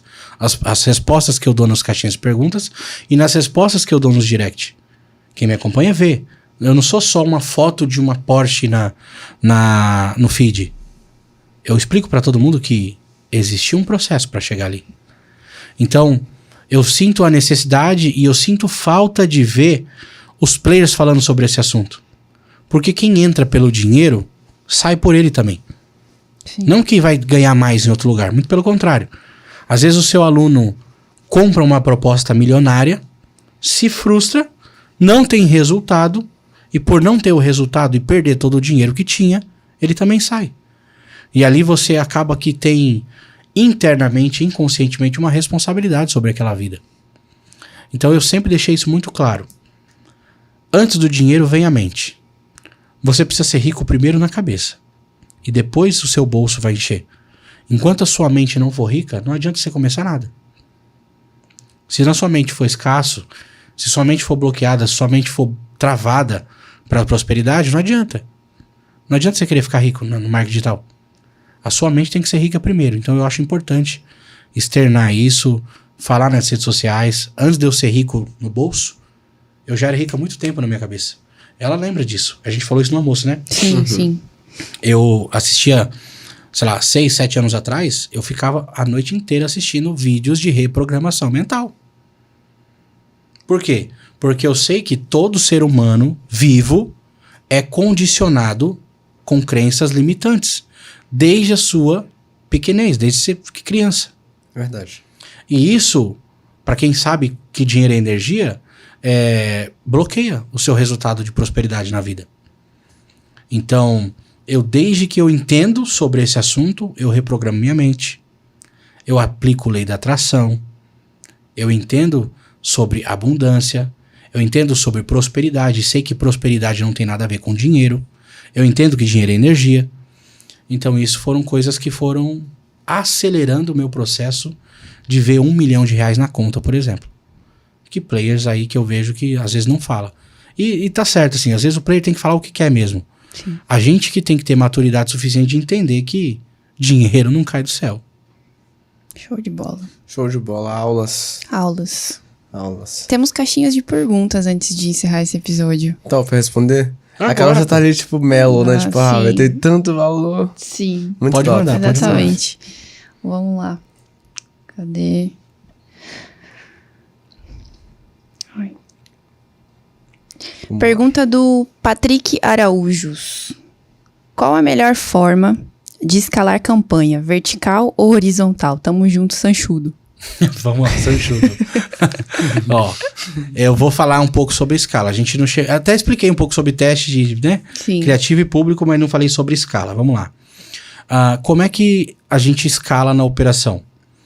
Depois de já ter validado um criativo e entendido qual que é o público campeão, aquele que mais está convertendo, a primeira modalidade de escala que a gente faz horizontal é a triplo 1, tá? O que é o triplo 1 que a gente chama? Uma campanha, um conjunto e um anúncio. Anota aí, hein, gente. Uma campanha, um conjunto, um anúncio. Por que eu escalo de triplo 1? Porque eu já entendi que o criativo é validado, que o público deu certo, então agora eu vou confirmar isso. Então eu costumo colocar um orçamento de um produto, tipo, custa R$197 o produto. Eu coloco o orçamento desse produto lá na campanha, ou no conjunto de anúncio, faço esse triplo 1 e deixo rodando. Deu resultado? Voltou com ROI? Deu lucro? Aí eu vou começar a escalar agora a nível exponencial. O que eu faço? Eu pego esse mesmo conjunto que deu resultado, esse público que deu resultado, levo para uma segunda campanha no modelo CBO, modelo de anúncio CBO. O que é o CBO? É quando eu coloco o orçamento na campanha e não no conjunto. Lembra dos primeiros testes? Criativo e público. ABO. nível de orçamento em conjunto. Eu falando pro algoritmo que eu quero testar todas as formas de forma igual. ABO, essa forma. CBO é quando eu entrego na mão do Facebook, do algoritmo, a distribuição do orçamento. Olha, Facebook, eu já sei que esse criativo é bom, que esse público é bom. Agora tá na sua mão encontrar a fatia compradora. Então eu coloco CBO. E o que eu faço numa escala, uma larga escala? Eu pego esse conjunto de anúncios, esse público que deu certo, esse criativo que já está validado, coloco dentro de uma campanha e multiplico esse conjunto em várias vezes. Como assim? Tudo vai depender do seu bolso. Se você tem, por exemplo, R$60 para gastar na campanha por dia, duplica esse conjunto vezes 10. São R$6 de orçamento diário para cada conjunto de anúncio, que é o mínimo que o Facebook permite. Se você tem R$600 para gastar por dia, duplica vezes 100. Que aí são 100 conjuntos de anúncio gastando R$6. São R$600 de orçamento diário. Por que a gente busca essa escala? E lá, 2 anos atrás, quando eu comecei a falar dessa escala, o pessoal apelidou essa escala de escala lá Sanchão. Que eu fazia e mostrava na tela, né? O povo pirou isso aí e começou a fazer. Por que esse modelo de escala dá certo? Porque eu já validei um público, já validei um criativo. Estou entregando na mão do algoritmo, para cada conjunto de anúncio, o orçamento mínimo necessário, R$6. E como eu estou utilizando o CBO, fica na mão do algoritmo a distribuição desse orçamento com base nos anúncios e públicos que estão interagindo mais, ou seja, com maior probabilidade de compra. Começa a sair compra nesses conjuntos a partir do 1º, 2º dia, a custos ridículos. Faz o teste, você que vai fazer agora. Faz e coloca no comentário se é ou não é o que eu tô falando. Boa. Ó, R$600 de orçamento ou R$60 de orçamento, conjuntos de R$6 de orçamento por conjunto ali, CBO, você vai começar a ter conversão a R$2, R$3 em tickets de 97. Tickets de 147. É bizarro. Já pensou em vender um produto de R$200 e gastar R$2 para isso? Isso Nossa, acontece. É muito louco. Quando você faz esse modelo de escala. Por quê? Porque você entregou na mão do algoritmo a distribuição de orçamento. Você colocou um ticket mínimo, um budget mínimo ali de orçamento para cada conjunto. Então, quando você entrega o orçamento para o Facebook, para o algoritmo, o algoritmo vai fazer de tudo para trazer a conversão, a venda, né? Aí você já utiliza pixel de compra do público para frente, né?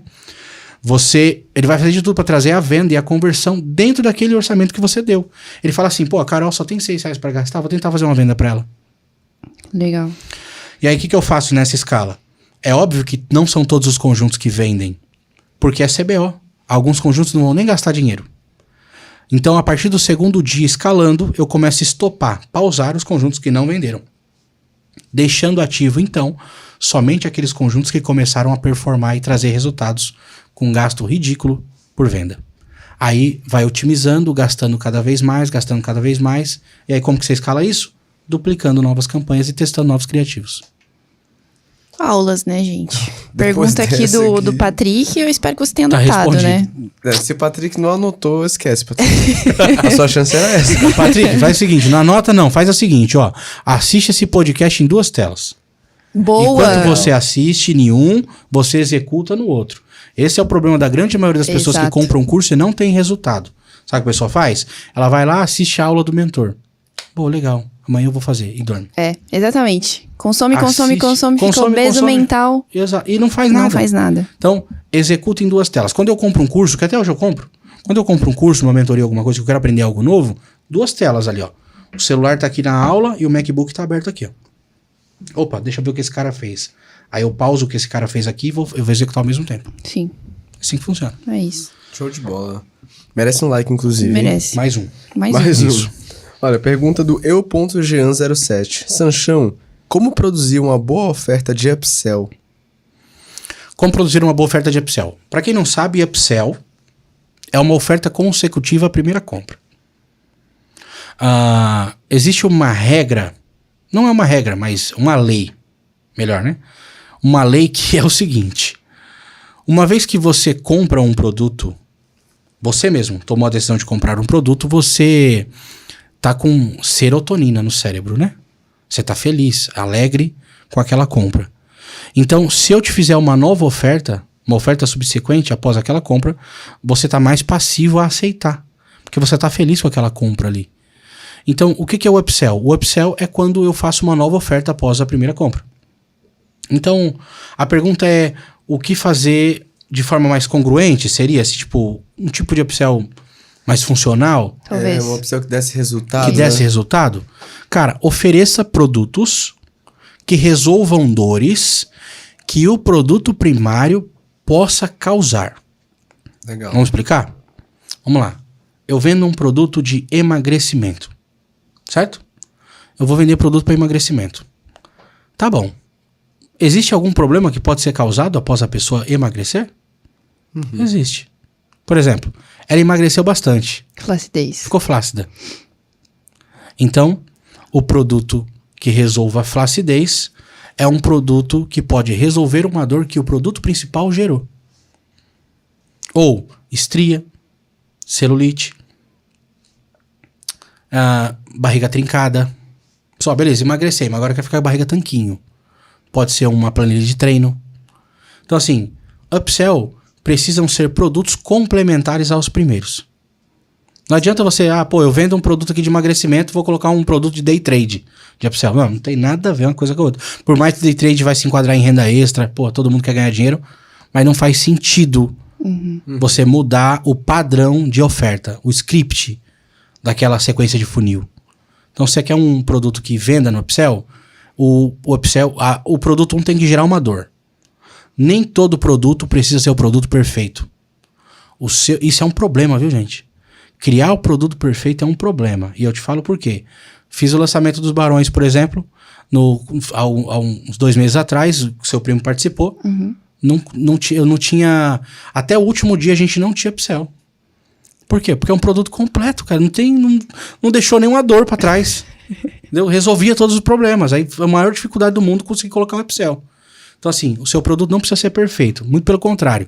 Ele tem que gerar um problema.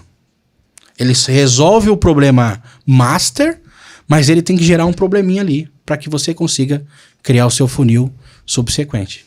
Gerar problemas, no final das contas, ter uma esteira de produtos. Gerar problema, assim, eu digo assim, tipo, igual o emagrecimento. Você vai emagrecer a pessoa tanto a ponto dela ficar com pele e flacidez. E aí você gerou um problema. E aí você resolveu uma dor. Isso, você resolveu uma dor. Mas você gerou um problema para ela, flacidez. E aí você tem outro produto na sua esteira para resolver a flacidez. Legal demais. Pergunta do Alexandre Silva. Sanchão, para me tornar coprodutor, o que eu preciso aprender? Para você se tornar coprodutor, você precisa dominar pelo menos estratégia. Como, por exemplo, montar uma linha editorial. O que o expert tem que fazer, falar, postar. Né? A área de dominância do coprodutor, principalmente, é a estratégia. É assim, tirar o projeto do papel. Como é que você vai vender esse produto? O que você vai fazer? Você é o rosto dele? Não sou o rosto. Eu vou vender em e-book. Tá, então, peraí. Então eu tenho que dominar aqui essa área aqui do tráfego. Eu tenho que saber quem contratar para fazer isso. Ou essa área de comunicação de marketing. Eu tenho que saber contratar o design para fazer as imagens, para fazer os criativos. Então, o trabalho do coprodutor é o trabalho do estrategista. É dominar todas as áreas que vai fazer com que o expert crie a audiência necessária para fazer as vendas. Top. Nice. Olha, Sanchão, a pergunta do Thales Carvalho Oficial. Essa é uma coisa que o pessoal tem bastante dúvida. VSL longa ou VSL curta? Depende do nicho e do produto. Vai depender de para quem que você está vendendo. Por exemplo, hoje a gente tem muito, tá pulverizando já nesse mercado agora a técnica das VSL Express, né? Que são copies de VSL mais curtas, de 5 a 7 minutos ali. Funciona? Claro que funciona. E as VSL de 1 hora, 30 minutos? Funciona? Também funciona. Depende de que público você está falando. Sim. Vamos lá, o que é um vídeo de vendas? Um vídeo de vendas, ele funciona como um episódio de uma série, de um streaming. Ou um filme que você está assistindo. Mesma coisa. Precisa conter uma história, que é o storytelling, com começo, meio e fim. E entre o storytelling, um pitch. Ou seja, a oferta de um produto. Agora, o que vai demandar quanto tempo tem sua VSL depende do nicho que você está atuando para você verificar qual nível de sofisticação está esse nicho. Vamos voltar para o nicho de emagrecimento? O nicho de emagrecimento, ele tá num nicho numa vertente de sofisticação avançada. Então, uma VSL Express de 5 minutos funcionaria para vender um produto de emagrecimento? Funciona, mas talvez não seja o ideal. Por quê? Porque produtos de emagrecimento são vendidos toda hora na internet. Sim. A sua história tem que ser uma história muito bem contada. Por que os episódios das séries, das novelas têm 40 minutos? Nossa, verdade. Eu nunca tinha parado pra pensar nisso. Porque precisa ser contada uma história que convença você a querer mais. Verdade. E é assim que funciona para vender um produto. Eu preciso de convencer na história de que o produto é bom para você querer mais. Nossa, ótima analogia. Verdade. Essa é uma pergunta qualificada aqui, viu? Perguntas... Verdade. Pergunta da K. Marco Luz. Como faço para automatizar a minha empresa de forma estruturada? Como faz para automatizar a empresa de forma estruturada? Aí ficou um pouco genérica a pergunta, porque assim, depende de que área da empresa ela quer automatizar. Porque assim, ó, quando a gente fala de automatização, normalmente as pessoas, elas lembram de uma frase que muitos players do mercado digital diz, que é, enquanto você não ganhar dinheiro dormindo, você vai trabalhar até morrer, né? Sim. Que Warren Buffett falou isso, eu acho, né? Então, a pessoa fala assim, então preciso automatizar para ganhar dinheiro dormindo. Não é que você vai automatizar para ganhar dinheiro dormindo. É que quem entende de Facebook Ads, quem entende de tráfego pago, sabe que você não precisa desligar sua campanha, você vai dormir quando você acordar. Tá cheio de vendas feitas. Então, depende de que área que ela quer automatizar. Uhum. Ela quer automatizar o quê? Processos? Ela quer automatizar tráfego? Ela quer automatizar atendimento, call center, conversão no X1? O que ela quer automatizar? Automatizar nada mais é do que tirar das costas dela a função. Ou seja, é o que eu sei fazer muito bem, que você perguntou ontem, né? O que você faz hoje, Sanchão, muito bem na sua empresa? Eu delego. Uhum. Eu sou um cara muito bom em contratar as pessoas para fazer o resto por mim. Show. Olha, uma pergunta do Estudante Empreende. Sanchão, como se diferenciar no mercado sem muita verba para investir? Como se diferenciar no mercado sem muita verba para investir?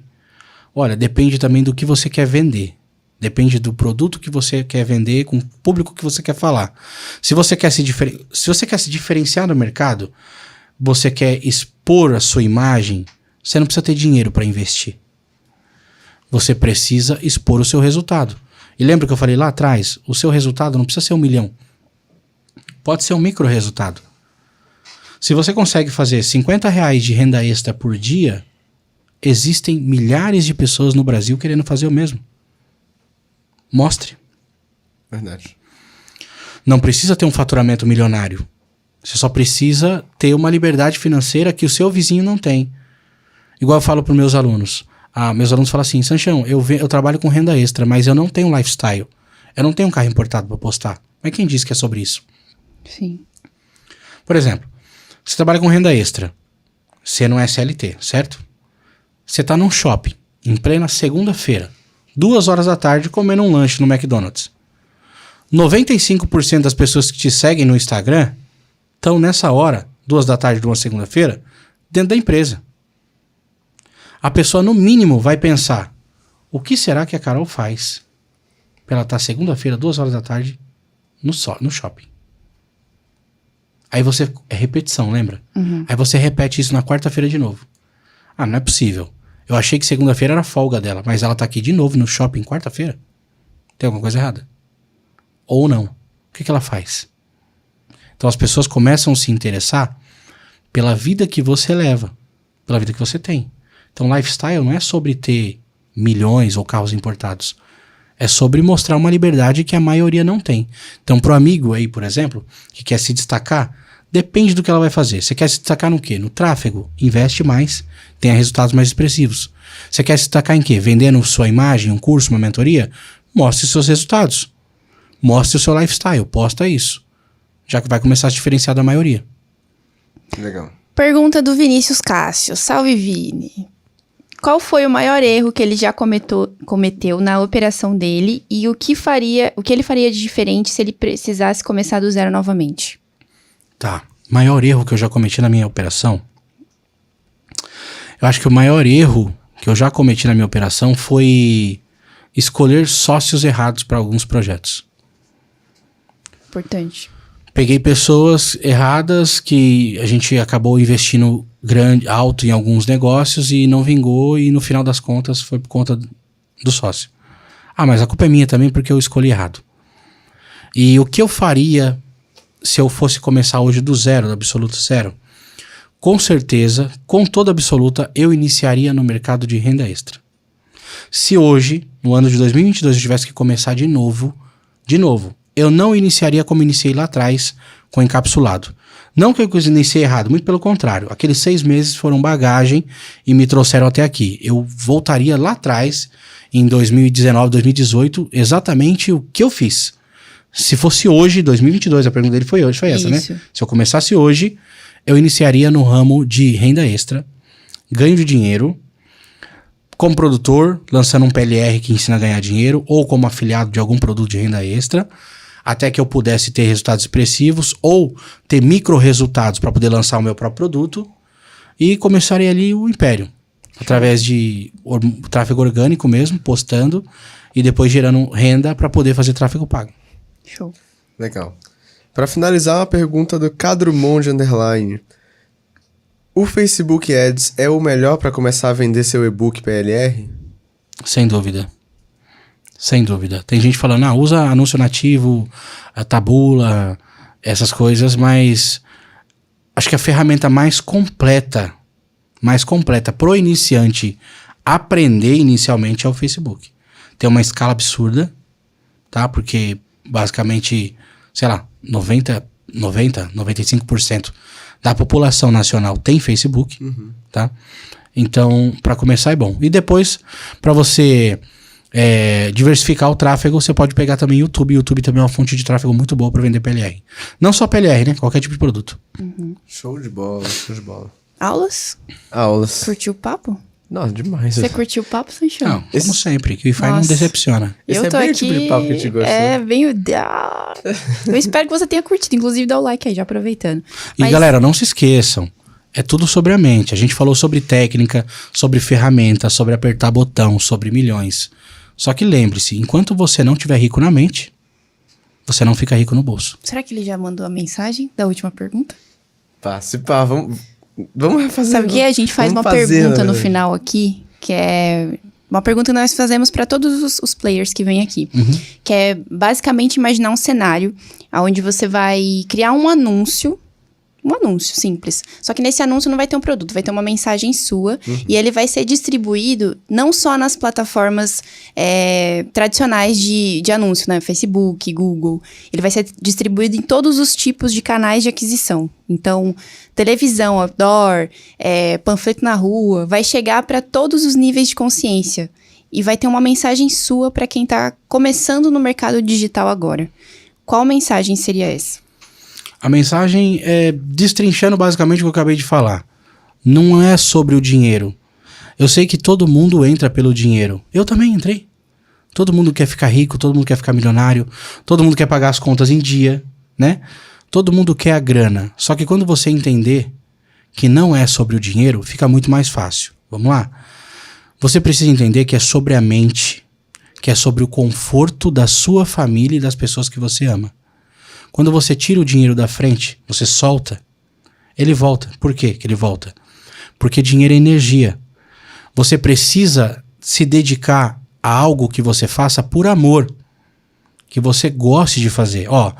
O Sanchão veio para empreender porque ele nunca se sentiu bem trabalhando para os outros.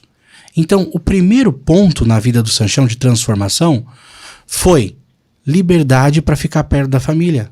Não ter obrigatoriedade de ter que ficar indo bater ponto e trabalhar de domingo a domingo. Beleza, resolvi o primeiro problema. Comecei a gostar do que eu faço, porque o que eu faço me dá liberdade. Automaticamente, aquilo que eu faço e me dá liberdade, e eu amo fazer, me traz retornos financeiros. E aí, eu exponencializo o resultado e fico rico. Então, não é pelo dinheiro. É sempre a sua mente e o seu conforto da sua família em primeiro lugar. Enquanto você não trabalhar dessa forma e não for rico na sua cabeça, dificilmente você vai ficar rico no seu bolso. Agora tá respondido, Carol. Agora tá respondido. Nossa, que episódio top, hein? Sensacional. Tô muito Sensacional. feliz. Você tá feliz? Eu tô muito feliz. Eu tô muito satisfeita. Tamo junto. Tô muito Tamo satisfeita. Porém, não acabamos, né? Não acabamos que Temos temos presentes, Sanchão. Bora? presentes. Opa, de presente eu gosto. Pegar um presentinho. Você curtiu o papo? Eu espero que Não, você tenha demais, curtido. é legal. Não sei nem quanto tempo passou. Quanto tempo passou aí? Acho que foi umas 2 horas. Caraca, sério? 2 horas. 2 Nossa, é horas. verdade, a gente falou, hein? Sim. Foram Pô, aulas legal, aqui, né, gente? Não legal. esperava menos. Ó, lembrem, galera, que tá assistindo aí, ó, aprenda com os olhos. Aprenda Né? com os olhos. Aprenda com os Foi olhos. bom ele ter repetido a resposta, Exato. porque a gente aprende por repetição, né? É Então não perfeito. tem problema. E complementou, né? Chega mais, olha lá. Temos aqui uns Ah, Uma aí, lembrancinha pra da você. QIFI pra você. Da hora, cara. Agora você legal. pertence ao clã das canecas. Pois Todas bem. as canecas. Nossa, Sanchão, E ó. esse é pra Raíssa. Olha lá, aí, ó. Ai, Ei. ai, ai. Ó, deixa aqui, ó. Tamo junto. Valeu, galera da QIFI, sempre surpreendendo. Eu falei isso pra vocês desde ontem, né? Eu tô falando dentro do carro. QIFI é uma plataforma muito foda. Ela pensou na experiência do produtor, Sim, que é um parceiro de negócios, né? exato. Então, galera, usem QIFI. Então, pedem seu infoproduto lá, vendam pela QIFI, que o negócio é bom, hein? Tamo Show de junto. bola. Quero ver você, meu aluno aqui, ó. Aqui, ó, pra bater 1 milhão, vem pra cá contar no podcast. Ó, fui aluno do Sanchão, assisti o podcast dele, me inspirei e tô aqui. É isso, tamo junto. Ô, Sanchão, pra galera que quer te encontrar nas redes sociais, deixa aí o seu arroba pra eles, vai aparecer embaixo na telinha. @eusanchão. Detalhe, eu só tenho esse Instagram, viu, meu? Eu tô cansado de postar gente fazendo fake com Sanchão. Gente, não acredito, eu só tenho um Instagram, é @eusanchão, ele é único. O dia que eu postar lá que eu tenho um secundário, aí vocês vão ver no story. Caso contrário, não tem outro. Show. Beleza. Perfeito. E se você Fechou? curtiu esse episódio, na verdade, se você chegou até o final, parabéns, Parabéns. porque você assistiu aulas aqui, não é mesmo? De graça. Então merece outro like aí, inclusive, antes de terminar o episódio. Deixa seu like e compartilha essa live com seu amiguinho. Exatamente. Se inscreve no canal se ainda não tiver se inscrito pra conhecer mais histórias como essa daqui, como do Sanchão, entre outros players que a gente tá sempre batendo papo aqui, que só vem gente braba aqui, né, Só Marcelo? vem Não tem nem os como não mais aprender. bravos. Não tem como não aprender. É o Aprende todo brabo dia. dos bravos. Exato. É isso aí. E eu te vejo no próximo QCast. Valeu. Tamo junto. Tamo junto, valeu.